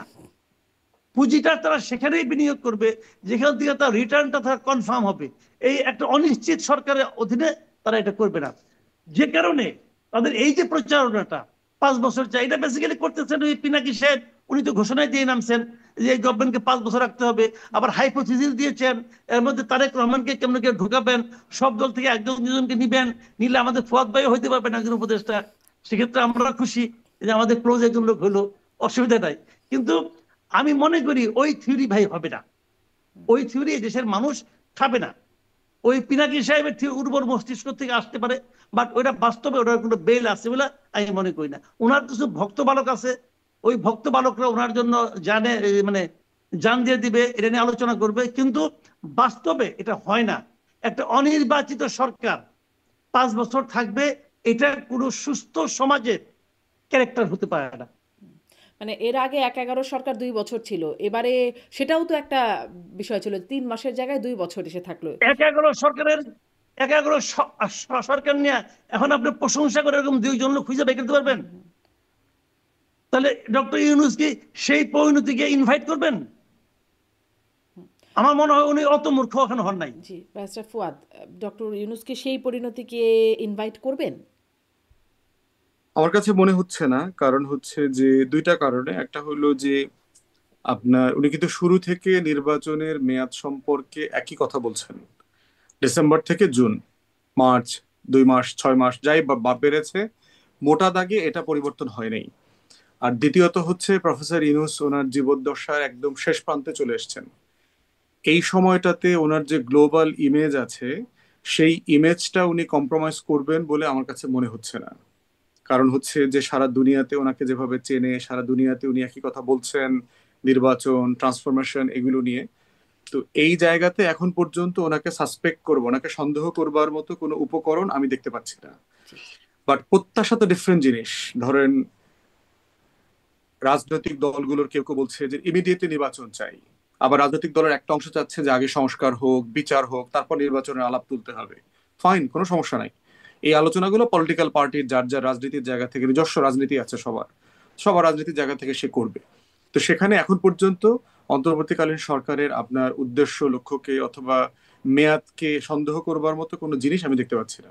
জি, কিন্তু মানে এই এটা তো একটা প্রশ্ন করাই হয় যে এই মেয়াদ আসলে কতদিন? ২ মাস, ৬ মাস, ৫ মাস, বা জুন থেকে ডিসেম্বর থেকে জুন, আহ, দরকার হলে আরো বেশি বা আরো কম, ডিসেম্বরের মধ্যেই, জুলাই আগস্টের মধ্যেই নির্বাচন করতে অনেক। আসলে এটার কোনো আইনি কাঠামো তো নাই, বা কিছুর মধ্যে তো ধরা বাঁধা করা যাচ্ছে না। আর দরকার নাই তো। কারণ হচ্ছে যে আপনার যুদ্ধ হয়ে গেছে। দেখেন, আমাদের 70 সালে একটা নির্বাচন হইলো, নির্বাচনে আওয়ামী লীগ জিতলো, ক্ষমতা হস্তান্তর নিয়েই তো যুদ্ধটা হইলো। তো যুদ্ধ হওয়ার পরে নির্বাচন হইলো তো অনেকদিন পরে।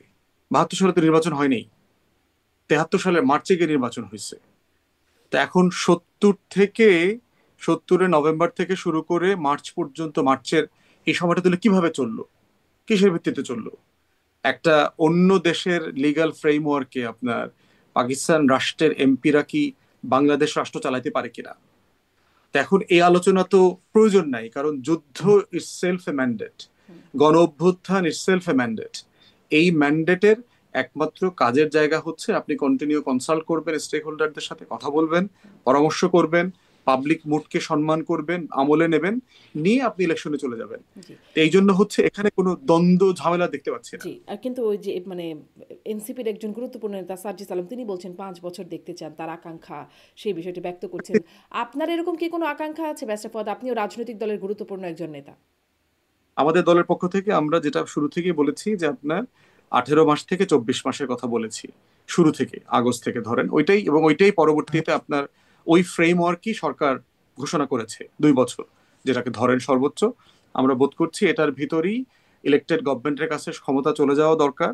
কারণ আদারওয়াইজ মাসুদ ভাই যেটা ইঙ্গিত করেছেন, যত জনপ্রিয় আপাতত থাকুক না কেন, দিন শেষে এটা লেজিটিমেসি ক্যারি করতে হয়। এই লেজিটিমেসির একটা ক্রাইসিস তৈরি হয় এখানে। আর তো সেই জায়গাতে আর বাকিটা বলেছি হচ্ছে সিম্পলি কনসেনসাস। ঐক্যমতটা হচ্ছে জরুরি, যাই করি না কেন। ঐক্যমতের ভিত্তিতে যদি সময় বাড়ে, সময় কমে, সবাই মিলে একমত হলে তো কোনো সমস্যা নাই। যদি এর ভিতরে সবাই একমত হয় যে সাডেনলি ঘুম থেকে উঠে দেখলাম যে একটা জাতীয় সরকার হচ্ছে, সবাই মিলে হোক, সমস্যা নাই। দেশের সবাই যদি একমত হয়, আমাদের এসব ব্যাপারে ফ্লেক্সিবিলিটি আছে।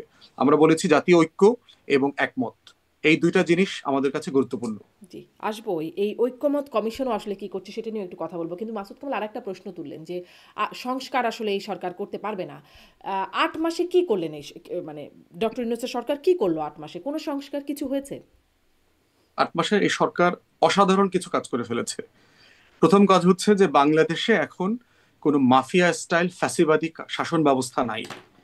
আমি, আপনি আজকে, আপনি তো বাইরে আছেন, আপনার ঘুমের সমস্যা নাই, আমরা তো যথেষ্ট ঘুমের ঝামেলাতে ছিলাম। মাসুদ কামাল ভাইকে তো লুকায় থাকতে হয়তো হয় নাই, অথবা ওনাকে গ্রেফতার করা হবে এই আতঙ্কে উনি ছিলেন কিনা আমি খুব বেশি জানি না, জিজ্ঞেস করি নাই কখনো। বাট আমাদের তো এই আতঙ্কের ভিতর জীবনযাপন করতে হয়েছে। এখন আরেকটা পক্ষ বাংলাদেশে কি আতঙ্কে থাকতে হয়? তারা আতঙ্কিত আছে নিজের কাজের আমলের কারণে আর কি। বর্তমান সরকার তাদেরকে পিটায়া আতঙ্কিত করে রাখছে, ব্যাপারটা এরকম না। না, ওই যে এটা স্টেট মানে স্পন্সর। জেলখানায় বেল পায়, বেল পাওয়ার পরে মাইর খায়, সেখানেও আর কি এই বিষয়গুলো তো হচ্ছে, বাড়িঘর ভাঙচুর হয়, লুটপাট হয়ে যায়। কয়জন সেটা আপনি সংখ্যা গুনেন? এটা মানে খুবই রেয়ার, এবং এটা স্টেট স্পন্সর্ড কিনা আপনাকে পার্থক্যটা দেখতে হবে। একটা হচ্ছে ধরেন আপনি স্থানীয়ভাবে আমাকে 15 বছর পিটাইছেন, এলাকা ছাড়া করছেন, আমি এখন সুযোগ পাইছি, এখন আসছে আপনাকে এলাকায় পিটাইতেছি। প্রশ্ন হচ্ছে এটা কি রাষ্ট্র করছে কিনা?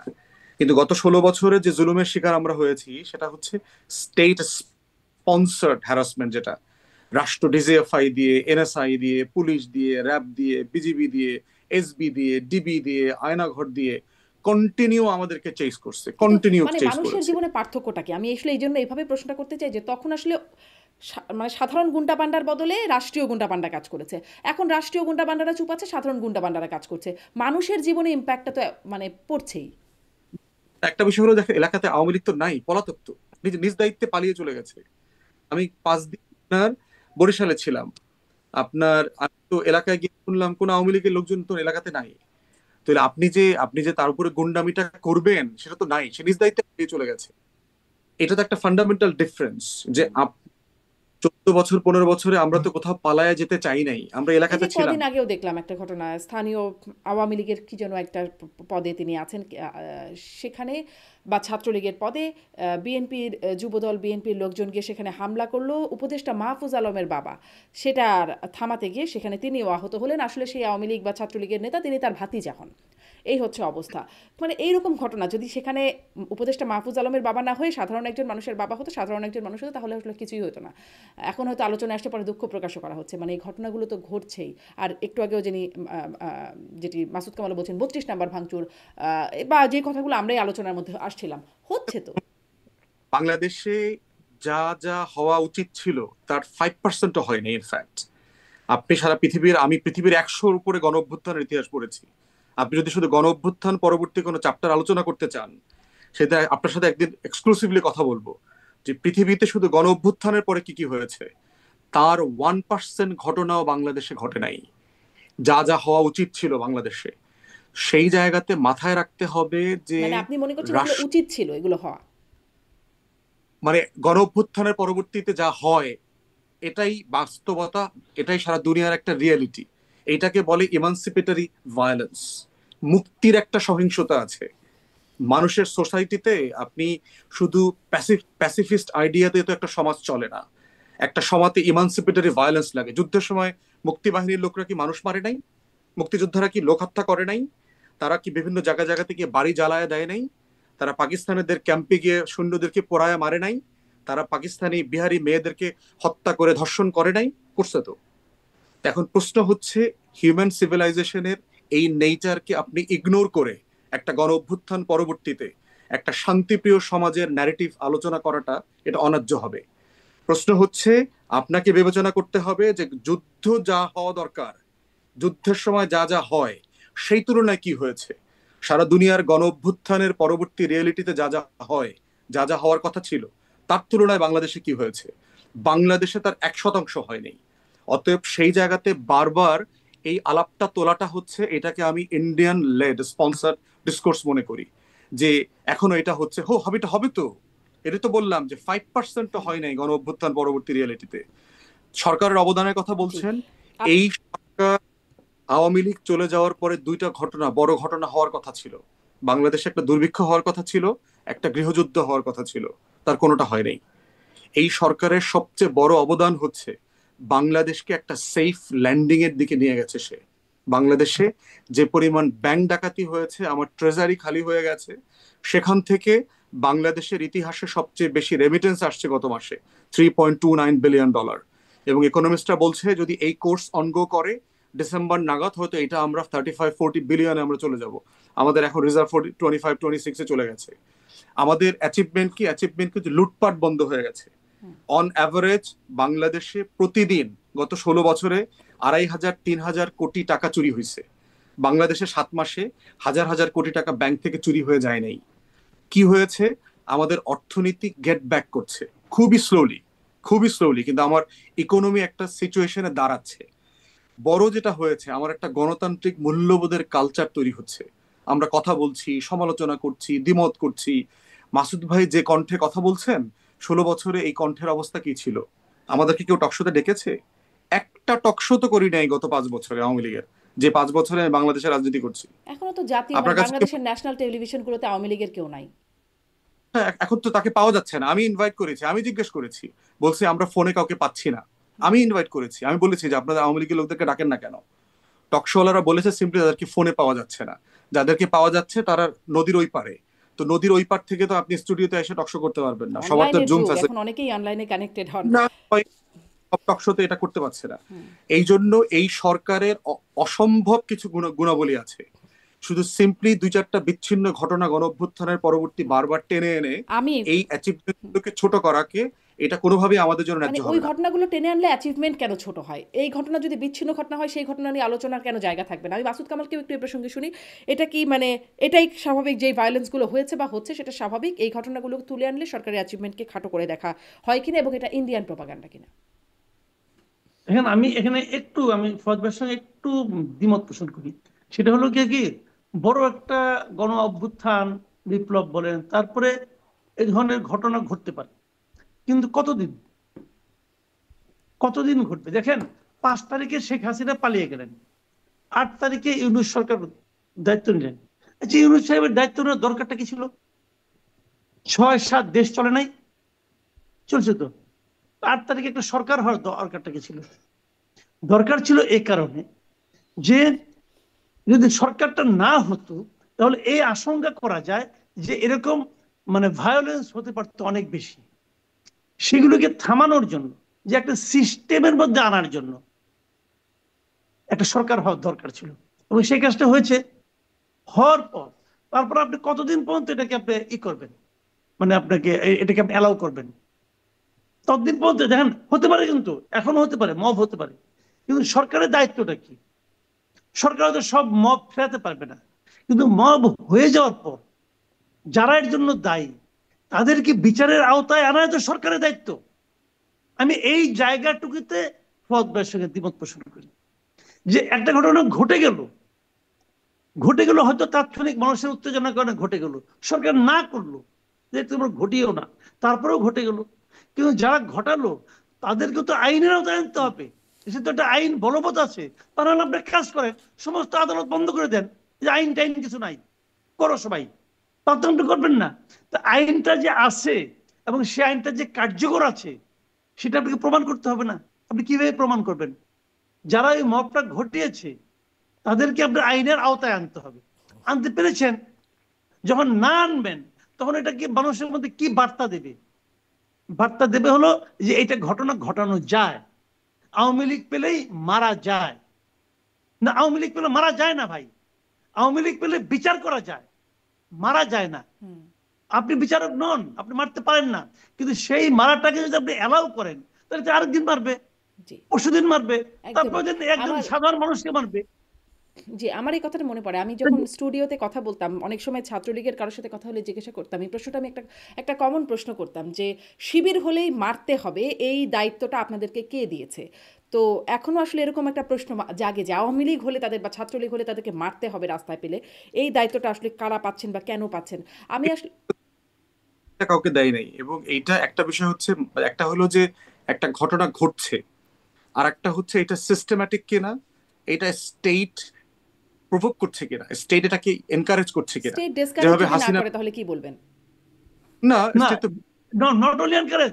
ফোর্থ ভাই, আমি একটা কথা বলি, এনকারেজটা একটা প্রসঙ্গ, অ্যালাউ করছে কিনা এটা অ্যালাউ একটু করলে বলবেন। তো, মাসুদ ভাই, অ্যালাউ করলে তো বাটাতে অথবা এই যে এটা যে একটা মাত্র উদাহরণ।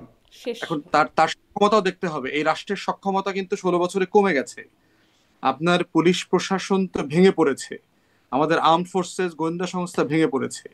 প্রশ্ন হচ্ছে এই রাষ্ট্রটা কি আসলে তার দেবী দুর্গার 10টা হাত আছে কিনা, তার ব্যুরোক্রেসি ফাংশনাল, সে কোন জায়গাতে এসে এই রাষ্ট্র দায়িত্ব, সেই কনটেক্সটটাও যেন আমরা মাথায় রাখি। আমার প্রশ্ন হচ্ছে যে রাষ্ট্র এখানে সিস্টেম্যাটিকলি ওয়াইড এইগুলোকে প্রভোক করে এগুলো করাচ্ছে অথবা মানে এনকারেজ করতেছে, এই সাথে আমি একমত না। আমি যেটা দেখতে পাচ্ছি তার ফেইলিউরটা হচ্ছে রাষ্ট্রের ব্যুরোক্রেসি ফেল করেছে বলে, রাষ্ট্রের কাঠামো ফেল করেছে বলে সে পারছে না আসলে। এইটা হচ্ছে আমার জায়গা।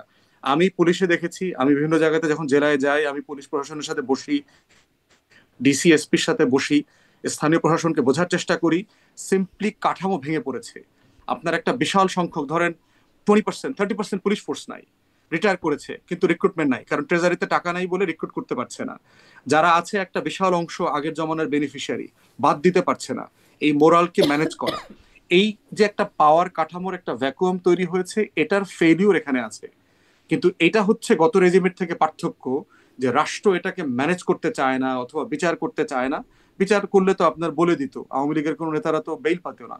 আমি তো সারা বাংলাদেশে দেখতেছি মানুষজন, এলাকার লোক খুবই বিরক্ত যে আওয়ামী লীগের লোকজন 3 মাসের মধ্যে কিভাবে বেল হয়ে চলে আসতেছে, 3 মাসের ভিতরে সে এলাকায় চলে আসতেছে, জামিন পেয়ে যাচ্ছে, জেলা আওয়ামী লীগের সেক্রেটারি, উপজেলা আওয়ামী লীগের সেক্রেটারি, সভাপতি।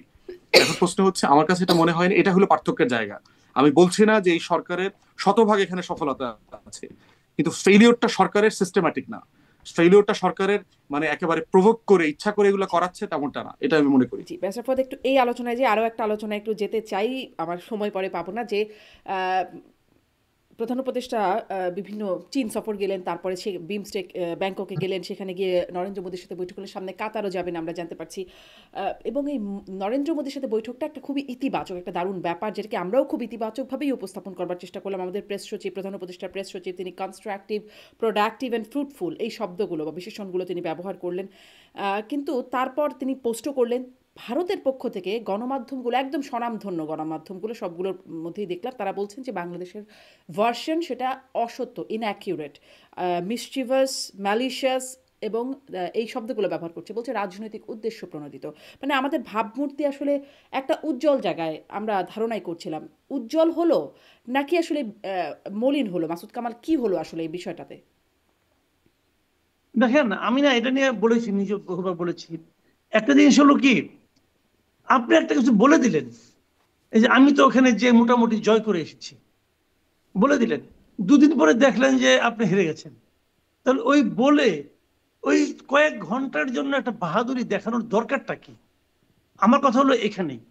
দেখেন, আপনি যে ব্যাখ্যাটা দিলেন যে আমাদের এখানকার, বিশেষ করে আমার প্রেস সেক্রেটারি যেটা আছেন, প্রধান উপদেষ্টার, ওনার কথাবার্তা না, আমার মনে হয় ওনাকে একটু লাগাম টানানো উচিত, ওনার মুখে একটু লাগাম পরানো উচিত আমি মনে করি। উনি কথাবার্তা বলেন পলিটিক্যাল লিডারের মতো। ভাই, এটা ওনার মাথায় রাখতে হবে, এটা একটা পলিটিক্যাল গভর্নমেন্টই না। আপনি পলিটিক্যাল লিডারের মতো কথা বলেন কেন? এবং বেশি কথা বলতে যে যেটা হয়, ইদানিং দেখি যে উনি কোনো টক শোতে আর যান না, একা না হলে যান না। মানে উনি সিনিয়র সেক্রেটারি হওয়ার পরে ওনার জাত বোধ অনেক উপরে উঠছে আর কি। উনি এখন আমাদের মতো লোকের সঙ্গে আর টক শোতে বসেন না। এখন উনি একা একা হলে বসেন, নাহলে বসেন না। বিভিন্ন জায়গায় টিভিতে দেখছি, ওই টিভি লোকগুলো আমাকে বলে যে উনি নাকি শর্ত দিয়েছেন, একা হলে উনি আসবেন, আর না হলে আসবেন না। এটা আগের গভর্নমেন্টে দেখতাম, নাইমুল ইসলাম খান এই কাজ করতো, যে উনি একা হলে যাবেন, না হলে যাবেন না। তো উনিও তাই করতেছেন। কেন করতেছেন? যাতে এদের নাকি বিতর্ক এড়ানো যায়। আমি বলি যে ভাই, যে লোক বিতর্ক করা যার অভ্যাস, বিতর্ক তৈরি করা যার সহজাত প্রবৃত্তি, সে তো বিতর্ক একা হলেও করবে। এখানে তার সঙ্গে কে ছিল? সেটা নিয়ে একটা বিতর্ক তৈরি করে নাই। ভারতীয় বিভিন্ন গণমাধ্যম, আমি ভারতের বাংলা গণমাধ্যমগুলি বাদ দিলাম, ইংরেজি বিভিন্ন গণমাধ্যমে ওনার এই যে মানে ব্রিফিংটাকে যেভাবে তারা বিশেষায়িত করেছে, এটা কি আমাদের সারা দুনিয়ার কাছে মাথা উঁচু করেছে? কই, তখন তো দেখলাম না যে আমাদের এখান থেকে কোনো প্রতিবাদ করতে, না এটা আমাদের দুষ্টামিপূর্ণ বক্তব্য না, অথবা উদ্দেশ্য প্রণোদিত বক্তব্য না, কই তা তো দেখলাম না এটা বলতে। উনি তো ওনার বক্তব্যের পক্ষে কোনো ডকুমেন্ট হাজির করতে পারলেন না।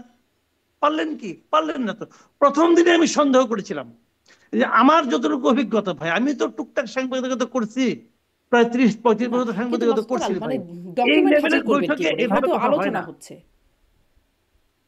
দুঃখিত, আমি একটু জি, ইন্টারাপ্ট করে ফেললাম আপনাকে, আমি দুঃখিত, কিন্তু এই কথাটা আমার মনে হলো যে আপনি বলছেন ডকুমেন্ট হাজির করতে পারলেন না, কিন্তু ডকুমেন্টটা হাজির করবেন কি করে? মানে তিনি তো আসলে বৈঠকে আলোচনার প্রেক্ষিতে তিনি তার বক্তব্যটা বলছেন, ডকুমেন্টটা কিভাবে দেবেন? না না না, তাহলে ওটা কেন? তাহলে ওরা অস্বীকার করতেছে কেন? ওরা কেন বলতেছে যে এই কথার এই অর্থ নয়? ওরা তো বলতেছে, হুম। ওদের মিডিয়া তো বলতেছে না ভাই। তো সেইটার আপনি প্রতিবাদ দেন। আপনি সেই সেই ওদের এই বক্তব্য, যে বক্তব্যে ভারতের একাধিক, একটা দুটো না কিন্তু একাধিক ইংরেজি দৈনিকে, একাধিক ইংরেজি সংবাদ এটা কিন্তু সেই রিপাবলিক টিভির কে যাত্রার ভঙ্গে কথা বলতেছে, এটা বলে কিন্তু ভাই পার পাওয়া যাবে না, এটা বলে পার পাওয়া যাবে না। ওখানে অনেক বড় বড় সংবাদ মাধ্যমে বলছে। তো সেই বক্তব্যের প্রেক্ষিতে আমাদের বক্তব্যটা কি বলেন আপনি? যখন ওরা আমাদেরকে এইভাবে, আমাদের প্রেস সেক্রেটারিকে এইভাবে তারা সংজ্ঞায়িত করলো, এইভাবে বিশেষায়িত করলো, তার জবাবটা আমরা কি দিতে পারলাম? পারলাম কিছু? চুপ করে বসে আছি। তার মানেটা কি হলো? তাদেরটা স্ট্যান্ড করলো এবং প্রমাণিত হইলো যে আমাদের এই লোক এই ধরনের কথাবার্তা বলে। এখন প্রধান উপদেষ্টা প্রেস সেক্রেটারি এই ধরনের কথাবার্তা বলবে, এটা তো আমাদের জাতির জন্য সম্মান বয়ে আনে না? আনে কি? আনে না তো ভাই। আমি তো এরকম অন্য কারোর সঙ্গে সময় এরকম তো দেখি নাই, এই ক্ষেত্রে দেখলাম কেন? তো এইগুলি ভাই বাস্তবতা, এটা মানতে হবে, এটা মানতে হবে। উনি ওই পদের যোগ্য নন, কথা পরিষ্কার। এবং এটা নিয়ে আমি খুব হতাশটা কেন? ডক্টর ইউনূস অনেককে অনেক গুরুত্বপূর্ণ পদে বসিয়েছেন যা নাকি সেই পদে বসার যোগ্য নন। এই ডক্টর ইউনূস বসিয়েছেন, এটা ওনার স্টাইল, হয়তো এই স্টাইল দিয়ে উনি অগ্রসর হবেন, কিছু করার নাই। আপনি একটু মানে আমরা তো যেহেতু আপনি নিয়তি মেনে নিয়েছি। মানে সিনিয়র সাংবাদিক হিসেবে আপনার এই বক্তব্যটা রাখছেন যে সাংবাদিকতার অভিজ্ঞতা, মানে এই যে ভারতীয় গণমাধ্যমে যে আসলো সোর্স, তারা সবগুলোতে সোর্সের বরাত দিয়ে, মানে এটা কি সোর্স বলার মতো একটা কথা? মানে কেন সোর্স এর বরাত দিয়ে বলা? এটাই কি মানে এরকমটাই হবার কথা? এই এই জায়গাটা আমার পছন্দ হয় নাই। পছন্দ হয় নাই মানে কি, ওনারা যখন এত বড়, দেখেন আমাদের আমাদের আমি যাকে আমি অযোগ্যই বলি আর যাই বলি, বাট উনিও তো একটা পোস্টে আছেন, তাই না? আমাদের চিফ অ্যাডভাইজার, উনি প্রেস সেক্রেটারি। ওনার বক্তব্যকে আপনি যখন নাকি বাতিল করে দিবেন, অথবা ওই বক্তব্যকে নিয়ে যারা আপনি তির্যক মন্তব্যে মানে বিদ্ধ করবেন, তখন কেবল সোর্সের উপর ডিপেন্ড করে। সোর্স মানে কি? সোর্স তো অনির্দিষ্ট একটা উৎস বললেন। আপনি আমার তো একটা এটাও অনুষ্ঠানে কিন্তু, বলছিলেন যে সোর্স আমরা ডান পকেটে বাম পকেটে রাখি, এরকম একটা হ্যাঁ আমার অনুষ্ঠানে বলছিলেন। ওইটাই বললাম, ওইটাই তো বলছি। তো ওইটাও কিন্তু আমার কাছে, এবং আমি ইন্টারেস্টিংলি আমি সবগুলির মাধ্যমে দেখেছি সবাই সোর্সটাই বলছে, যে সোর্স বলছে। এটাও আমার কাছে ভালো লাগে নাই। কিন্তু আমার কথাটা কিন্তু তা না, আমি বলি আপনাকে মূল কথাটা হলো কি, দরকারটা কি ছিল এগুলি বলার? এই যে আমাদের আরেকজন, ওই যে আপনার খলিল সাহেব, উনি এসে বললেন, প্রথম দিনে খবর পেলাম আমরা যে মিয়ানমার নাকি 1,80,000 লোককে ফেরত নেবে। এখন শুনি ফেরত দিবে না, তাহলে কি করবে ওরা? আমরা যে তালিকা দিয়েছিলাম, আমাদের মানে কি আগের গভর্নমেন্ট দিয়েছিল, কিন্তু হাসিনা গভর্নমেন্ট যে তালিকা দিয়েছিল, সেখান থেকে তারা 1,80,000-কে তাদের দেশের অধিবাসী, নাগরিকও না, অধিবাসী বলে তারা মেনে নিয়েছে। আরো যাচাই বাছাই চলছে। তো এখানে ফেরত দেওয়ার প্রশ্নটা আসলো কোথা থেকে? কোথেকে আসলো? এই লোকটা নাকি বিদেশ থেকে আমদানি করছে, সেটা কি হাই প্রফেশনাল নাকি হাই, কি নাম ভুলেও দেয়, একটা কিছু, একটা বিশাল কিছু। উনি ভাই তার সঙ্গে সে কার সঙ্গে আলাপ করছে? মিয়ানমার গভর্নমেন্ট, ওটা কোনো অফিসিয়াল মিটিং ছিল? এটা কি কোনো অফিসিয়াল ডিসিশন ছিল? কিছুই না। খোশ আলাপের পক্ষে উনি বলছে, ওইটা সে এটা চালাই দিল, এই প্রেস সেক্রেটারি চালাই দিল। তো এইগুলি ঠিক না। আমি বলতে চাচ্ছি যে এইগুলি, এটা তো কোনো পলিটিক্যাল মিটিং না, এটা রাষ্ট্রের সঙ্গে রাষ্ট্রের মিটিং। আপনাকে এটা ওই লেভেলের মিটিংকে ওইভাবে মূল্যায়ন করতে হবে। এটা তো ভাই মানে ভাব নেওয়ার জায়গা না। এই যে ভাবটা উনি নিল, আচ্ছা কোথায় নিব? রোহিঙ্গাদের কোথায় নিব? আরাকানে নিব? আরাকান কি মিয়ানমার গভর্নমেন্টের দখলে আছে, কন্ট্রোলে আছে? তো কেমনি নিব সে, কিভাবে নিবে? এগুলো হলো বাদ কি বাদ, কোথায় কোথায় আলাপ হয়েছে, সেটাকে তারা সাফল্য হিসাবে ফুলাইয়া ফাপাইয়া মানে দেখাচ্ছে। তাহলে কি তারপরে একটা আমি আলপিনের দুটা খেয়ে শেষ। হ্যাঁ, এই প্রশ্নটাই ব্যারিস্টার ফুয়াদ, সরকারের এই মানে এই বক্তব্যগুলো, এগুলো কি শুধু এই ভাব নেওয়া হচ্ছে, আসলে কাজের জায়গায় খুব কিছু হচ্ছে না? আরও একটা যে প্রশ্নটি, যে প্রেস সচিব এই বক্তব্যগুলো, সেগুলো আসলে প্রথমে তো হবার কথা, বা আমরা যেটা স্বাভাবিকভাবে আশা করি পররাষ্ট্র মন্ত্রণালয় থেকে একটা বক্তব্য আসবে, কিন্তু আমরা আসলে প্রথম কথা বা প্রথমেই যেই খবরগুলো পেলাম সেগুলো প্রেস সচিবের মুখ থেকেই পেলাম। এতেই কি ঝামেলা? আপনি কিভাবে দেখেন? না, কোনো ঝামেলা নাই তো। আপনার যেখানে প্রধান উপদেষ্টা হেড অফ স্টেট হিসেবে সফরে যাচ্ছেন, সেখানে তার কার্যক্রম ব্রিফ তো তার প্রেস সেক্রেটারি করবেন। বাংলাদেশের বিদেশ নীতি সংশ্লিষ্ট কোনো বিষয় যদি থাকে, সেক্ষেত্রে পররাষ্ট্র উপদেষ্টাও কথা বলতে পারেন, ব্রিফ করতে পারেন, অথবা পুরো টিম ডেলিগেশন আকারে ডিসাইড করে আলোচনা করতে পারেন যে আজকের প্রোগ্রামের ব্রিফিং কে করবেন। রেলেভেন্ট পার্সনরা সাধারণত এটা করেন। তো এখানে কোনো ফ্লেক্সিবিলিটি আছে, এখানে কোনো ঝামেলা আমি দেখতে পাচ্ছি না। দ্বিতীয়ত হচ্ছে, আপনি প্রেস সেক্রেটারির যে শব্দগুলো বলেছেন, এটার কাউন্টারে ইন্ডিয়ান যাদেরকে কোট করেছেন, এটা কিন্তু গণমাধ্যমকে কোট করেছেন, এবং গণমাধ্যমও আবার বলেছে তাদের সোর্স বিশেষ সোর্স থেকে এসছে, এবং তারা এটা স্পেসিফাই করে নাই। তো এর মানে হচ্ছে প্রেস সেক্রেটারির বক্তব্যের কাউন্টার বক্তব্যটা দিল্লির অ্যাডমিনিস্ট্রেশনের বক্তব্য না, যে এটা ম্যালিশিয়াস বানানো, এরকম হয় নাই, এই ধরনের কথা ইন্ডিয়ান এস্টাবলিশমেন্ট বলে নাই, স্টেট বলে নাই। তাহলে সেক্ষেত্রে বাংলাদেশের প্রেস সেক্রেটারি অফিসিয়ালি যেটা বলেছে এই বক্তব্যটা স্ট্যান্ড করে, এবং এইটা করবার মধ্য দিয়ে কোনো দেশ স্পেসিফিকলি কিছু অ্যাচিভ করেছে এটা বোঝায় না। যেমন আপনি 3টা শব্দ ব্যবহার করেছেন, যে একটা বলেছেন ফ্রুটফুল হয়েছে, তাই না? এটা মানে একটা প্রেস সচিব ফলপ্রসূ বলেছেন। প্রেস বলেছে, তো সমস্যা কি? একটা একটা মিটিং 7 মাস পরে 8 মাস পরে 2টা হেড অফ স্টেটের মধ্যে হয়েছে, মিটিং হওয়াটা তো সেলফ একটা রেজাল্ট। মিটিংটা যে হয় নাই গত 8 মাসে, এই মিটিংটা যে হইছে, দুজনের দেখা হইছে, এই দেখা হওয়াটা সেলফ তো একটা রেজাল্ট, যে অ্যাটলিস্ট দূরত্ব চোখাচোখিটা তো হইল। প্রেম না হয় হইল, প্রেম দেখায়, প্রেম হয় নাই এখন, এখানে কোনো রোমান্স তৈরি হয় নাই, কিন্তু অ্যাটলিস্ট দেখা তো হইলো একবার। তো এখানে এই শব্দটা দিয়ে কি ভারতের স্বার্থকে ছোট করা হয়েছে, হেয় করা হয়েছে? আমি তো দেখতে পাচ্ছি না তো এখানে। বরং আমি দেখলাম যে ভেরি কারেক্টলি এটা ওয়ার্ডিং করা হয়েছে, এবং এর ভিতর থেকে কোনো বাড়াবাড়ি আমি দেখতে পাচ্ছি না। তাহলে কোনো বরং যেটা প্রতিবাদ নাই কেন আমাদের পক্ষ থেকে, যে এই যে ভাষাগুলো ব্যবহার করলো এগুলো তো খুব শক্ত ভাষা?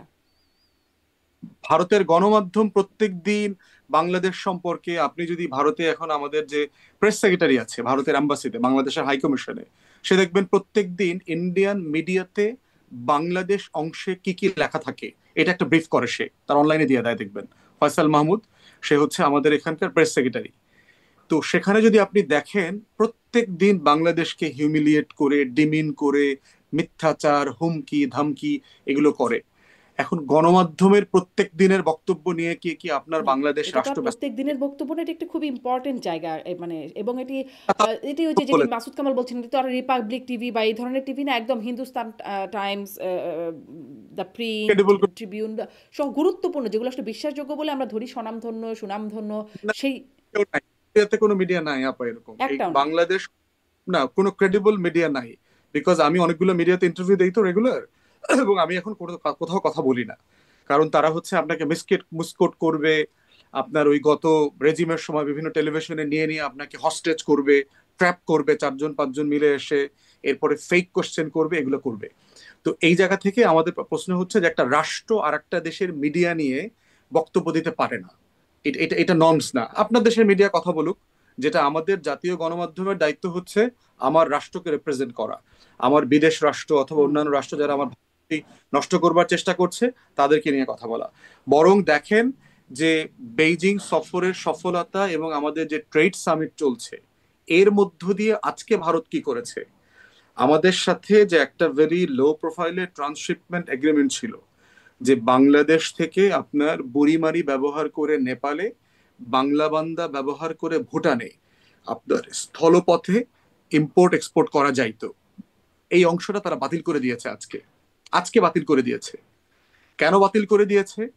বেইজিং এ গিয়ে আপনার চায়নায় ইনভেস্টরদেরকে যেভাবে আপনার বাংলাদেশে ইনভাইট করা হয়েছে, তাদের বিজনেস পটেনশিয়াল তুলে ধরা হয়েছে, এখানে প্রচুর বিনিয়োগকারীরা এসছেন, তারা বোধ করছেন যে বাংলাদেশে বিনিয়োগ করলে তারা 7 সিস্টার্স থেকে শুরু করে নেপাল ভুটান পর্যন্ত অ্যাক্সেস করতে পারবেন তাদের পণ্যের, এই জায়গাটা যে নাই, এই সিম্পল কাজটা ভারত বোঝায় দিছে। মানে জাতি হিসাবে কি পরিমাণ হিংসাত্মক সে চিন্তা করেন, যে ন্যূনতম প্রতিবেশী সুলভ ভদ্রতা তার মধ্যে যে নাই, এটা সে আজকে প্রমাণ করে দিয়েছে। অতএব সেই জায়গাতে ভারতের গণমাধ্যমে কোথায় কে রিপোর্ট করেছে এটা লার্জলি স্কোর করতে হবে। জি, আপনি মোটা দাগে ধরেন ই করলেন, অ্যাড্রেস করলেন, প্রতিদিনকার ঘটনা এই শব্দ ওইটার সাথে একমত না, এটা করলে তো সারাদিন বাংলাদেশ রাষ্ট্রকে আপনার ওই ভারতের গণমাধ্যম নিয়ে ব্যস্ত থাকতে হবে। মাঝখানে কিন্তু করেছে, আমাদের আইএসপিআর করেছে, আমাদের ফরেন মিনিস্ট্রি করেছে, ভারতের গণমাধ্যমে সেনাবাহিনীকে নিয়ে যে বিভিন্ন মিথ্যাচার করা হয়েছে এগুলো নিয়ে তারা কিন্তু অলরেডি প্রতিবাদ রিজয়েন্ডার দিয়েছিল। জি। মাসুদ কামাল, একদম শেষ বক্তব্য, অনেকক্ষণ মানে আপনি সে বলবেন, দীর্ঘ সময় হয়ে গেছে, এই মানে পুরো আলোচনার যে একটা সামারি টেনে একদম শেষ বক্তব্য আপনার কাছে চাই। না, এখানে আমি আমি যেখানে শেষ করি আর যে জায়গাটা আলোচনা চলছিল ওইটাই ধারাবাহিকতা ধরেই বলি। দেখেন, বৈঠক তো সফল হয়েছিল, আমরা এরকম মোটামুটি আমাদের দিক থেকে অনেক বলা বলি হয়েছে, বৈঠক সফল হয়েছে, আমাদের এখান থেকে ব্রিফিংও করা হয়েছে, ওরা কি বলেছে সেগুলো বলেছে। কিন্তু দেখেন কতগুলি পয়েন্ট কিন্তু মানে খুব সুকৌশলে বলা হয়নি। যেমন ভারত যেমন বলেছে যে নির্বাচিত সরকার, মানে একটা গণতন্ত্রের বেইজ হলো একটা ইলেকশন, নির্বাচন। এই কথাটা কিন্তু ভারতের পক্ষ থেকে বলা হয়েছে, এবং আমাদের ব্রিফিংয়ে এই কথাটা উল্লেখ করা হয় নাই। কেন? কারণ ওনারা নির্বাচনকে ভয় পান, ওনারা নির্বাচন দিতে চান না। আমি যদি এভাবে ব্যাখ্যা করি, করতে তো পারি। সফল বৈঠক, সফল বৈঠক আর 1 সপ্তাহের মধ্যে ট্রান্সশিপমেন্ট বন্ধ, অফ করে দিয়েছেন ওরা। এবং ফুয়াদ ভাই যে কথাটা বলেছে আমি কিন্তু সঙ্গে একমত। এই যেটা বন্ধ করেছে এটা আমাদের মহা কোনো ক্ষতি হয়ে যাবে আমি তা মনে করি না। কিন্তু এটা দিয়ে তাদের কি, তাদের আমাদের প্রতি তাদের যে মানসিকতাটা কি, মানে তারা যে আমাদের এই গভর্নমেন্টকে পছন্দ করছে না, সেটা তারা অফিসিয়ালি প্রমাণ করলো। এখন যদি অফিসিয়ালি এই প্রমাণটা তাদের করতে হয়, তাহলে ওই মিটিংকে আপনি সফল পাবেন কি হিসাবে বলেন ভাই? ওটাকে তাহলে আমি সফল বলবো কিভাবে? ওটা যদি সফল হয় তাহলে এটা হলো কেন? আবার দেখেন এটার এই ব্যাপারটা আমরা কিভাবে দেবো? এই যে ট্রান্সশিপমেন্ট ওরা আমাদের কাছ থেকে নেয় না, ওরা তো আর বেশি নেয়, ওরা তো আর বেশি নিচ্ছে। এখন ওটা যদি আমাদের গভর্নমেন্ট বন্ধ করে দেয় তাহলে কি হবে? এই বিষয়টা হলো কি, আমি জানি না আমাদের গভর্নমেন্ট কিভাবে এটাকে ট্যাকেল করবে। বাংলাদেশেও কি তার মানে প্রতিকার স্বরূপ ওইটাও আমাদেরটাও বন্ধ করে দিবে কিনা? আমাদের মংলা বন্দর, চিটাং বন্দর দিয়া ওরা ট্রান্সশিপমেন্ট নিচ্ছে না? নিচ্ছে তো। কাজেই এখন কি করবে গভর্নমেন্ট আমি জানি না, এটা গভর্নমেন্টের ব্যাপার, গভর্নমেন্ট কিভাবে এটাকে হ্যান্ডেল করবে। তবে আমি মনে করি আমাদের গভর্নমেন্ট এটাকে শক্তভাবে হ্যান্ডেল করা উচিত, এটা করা উচিত। জি, অনেক ধন্যবাদ, অনেক ধন্যবাদ জনাব মাসুদ কামাল, অনেক ধন্যবাদ ব্যারিস্টার ফুয়াদ। আপনাদের দুজনকেই এতক্ষণ সাথে থাকবার জন্য ধন্যবাদ। আপনাদেরও দর্শক যারা এতক্ষণ সাথে ছিলেন, আজকের মতো বিদায় নিচ্ছি। আইবিটিভির নিয়মিত আয়োজন রাজনীতির এপিট ওপিট থেকে আপনারা সাবস্ক্রাইব করুন, লাইক করুন, কমেন্টস করুন, সাথে থাকুন।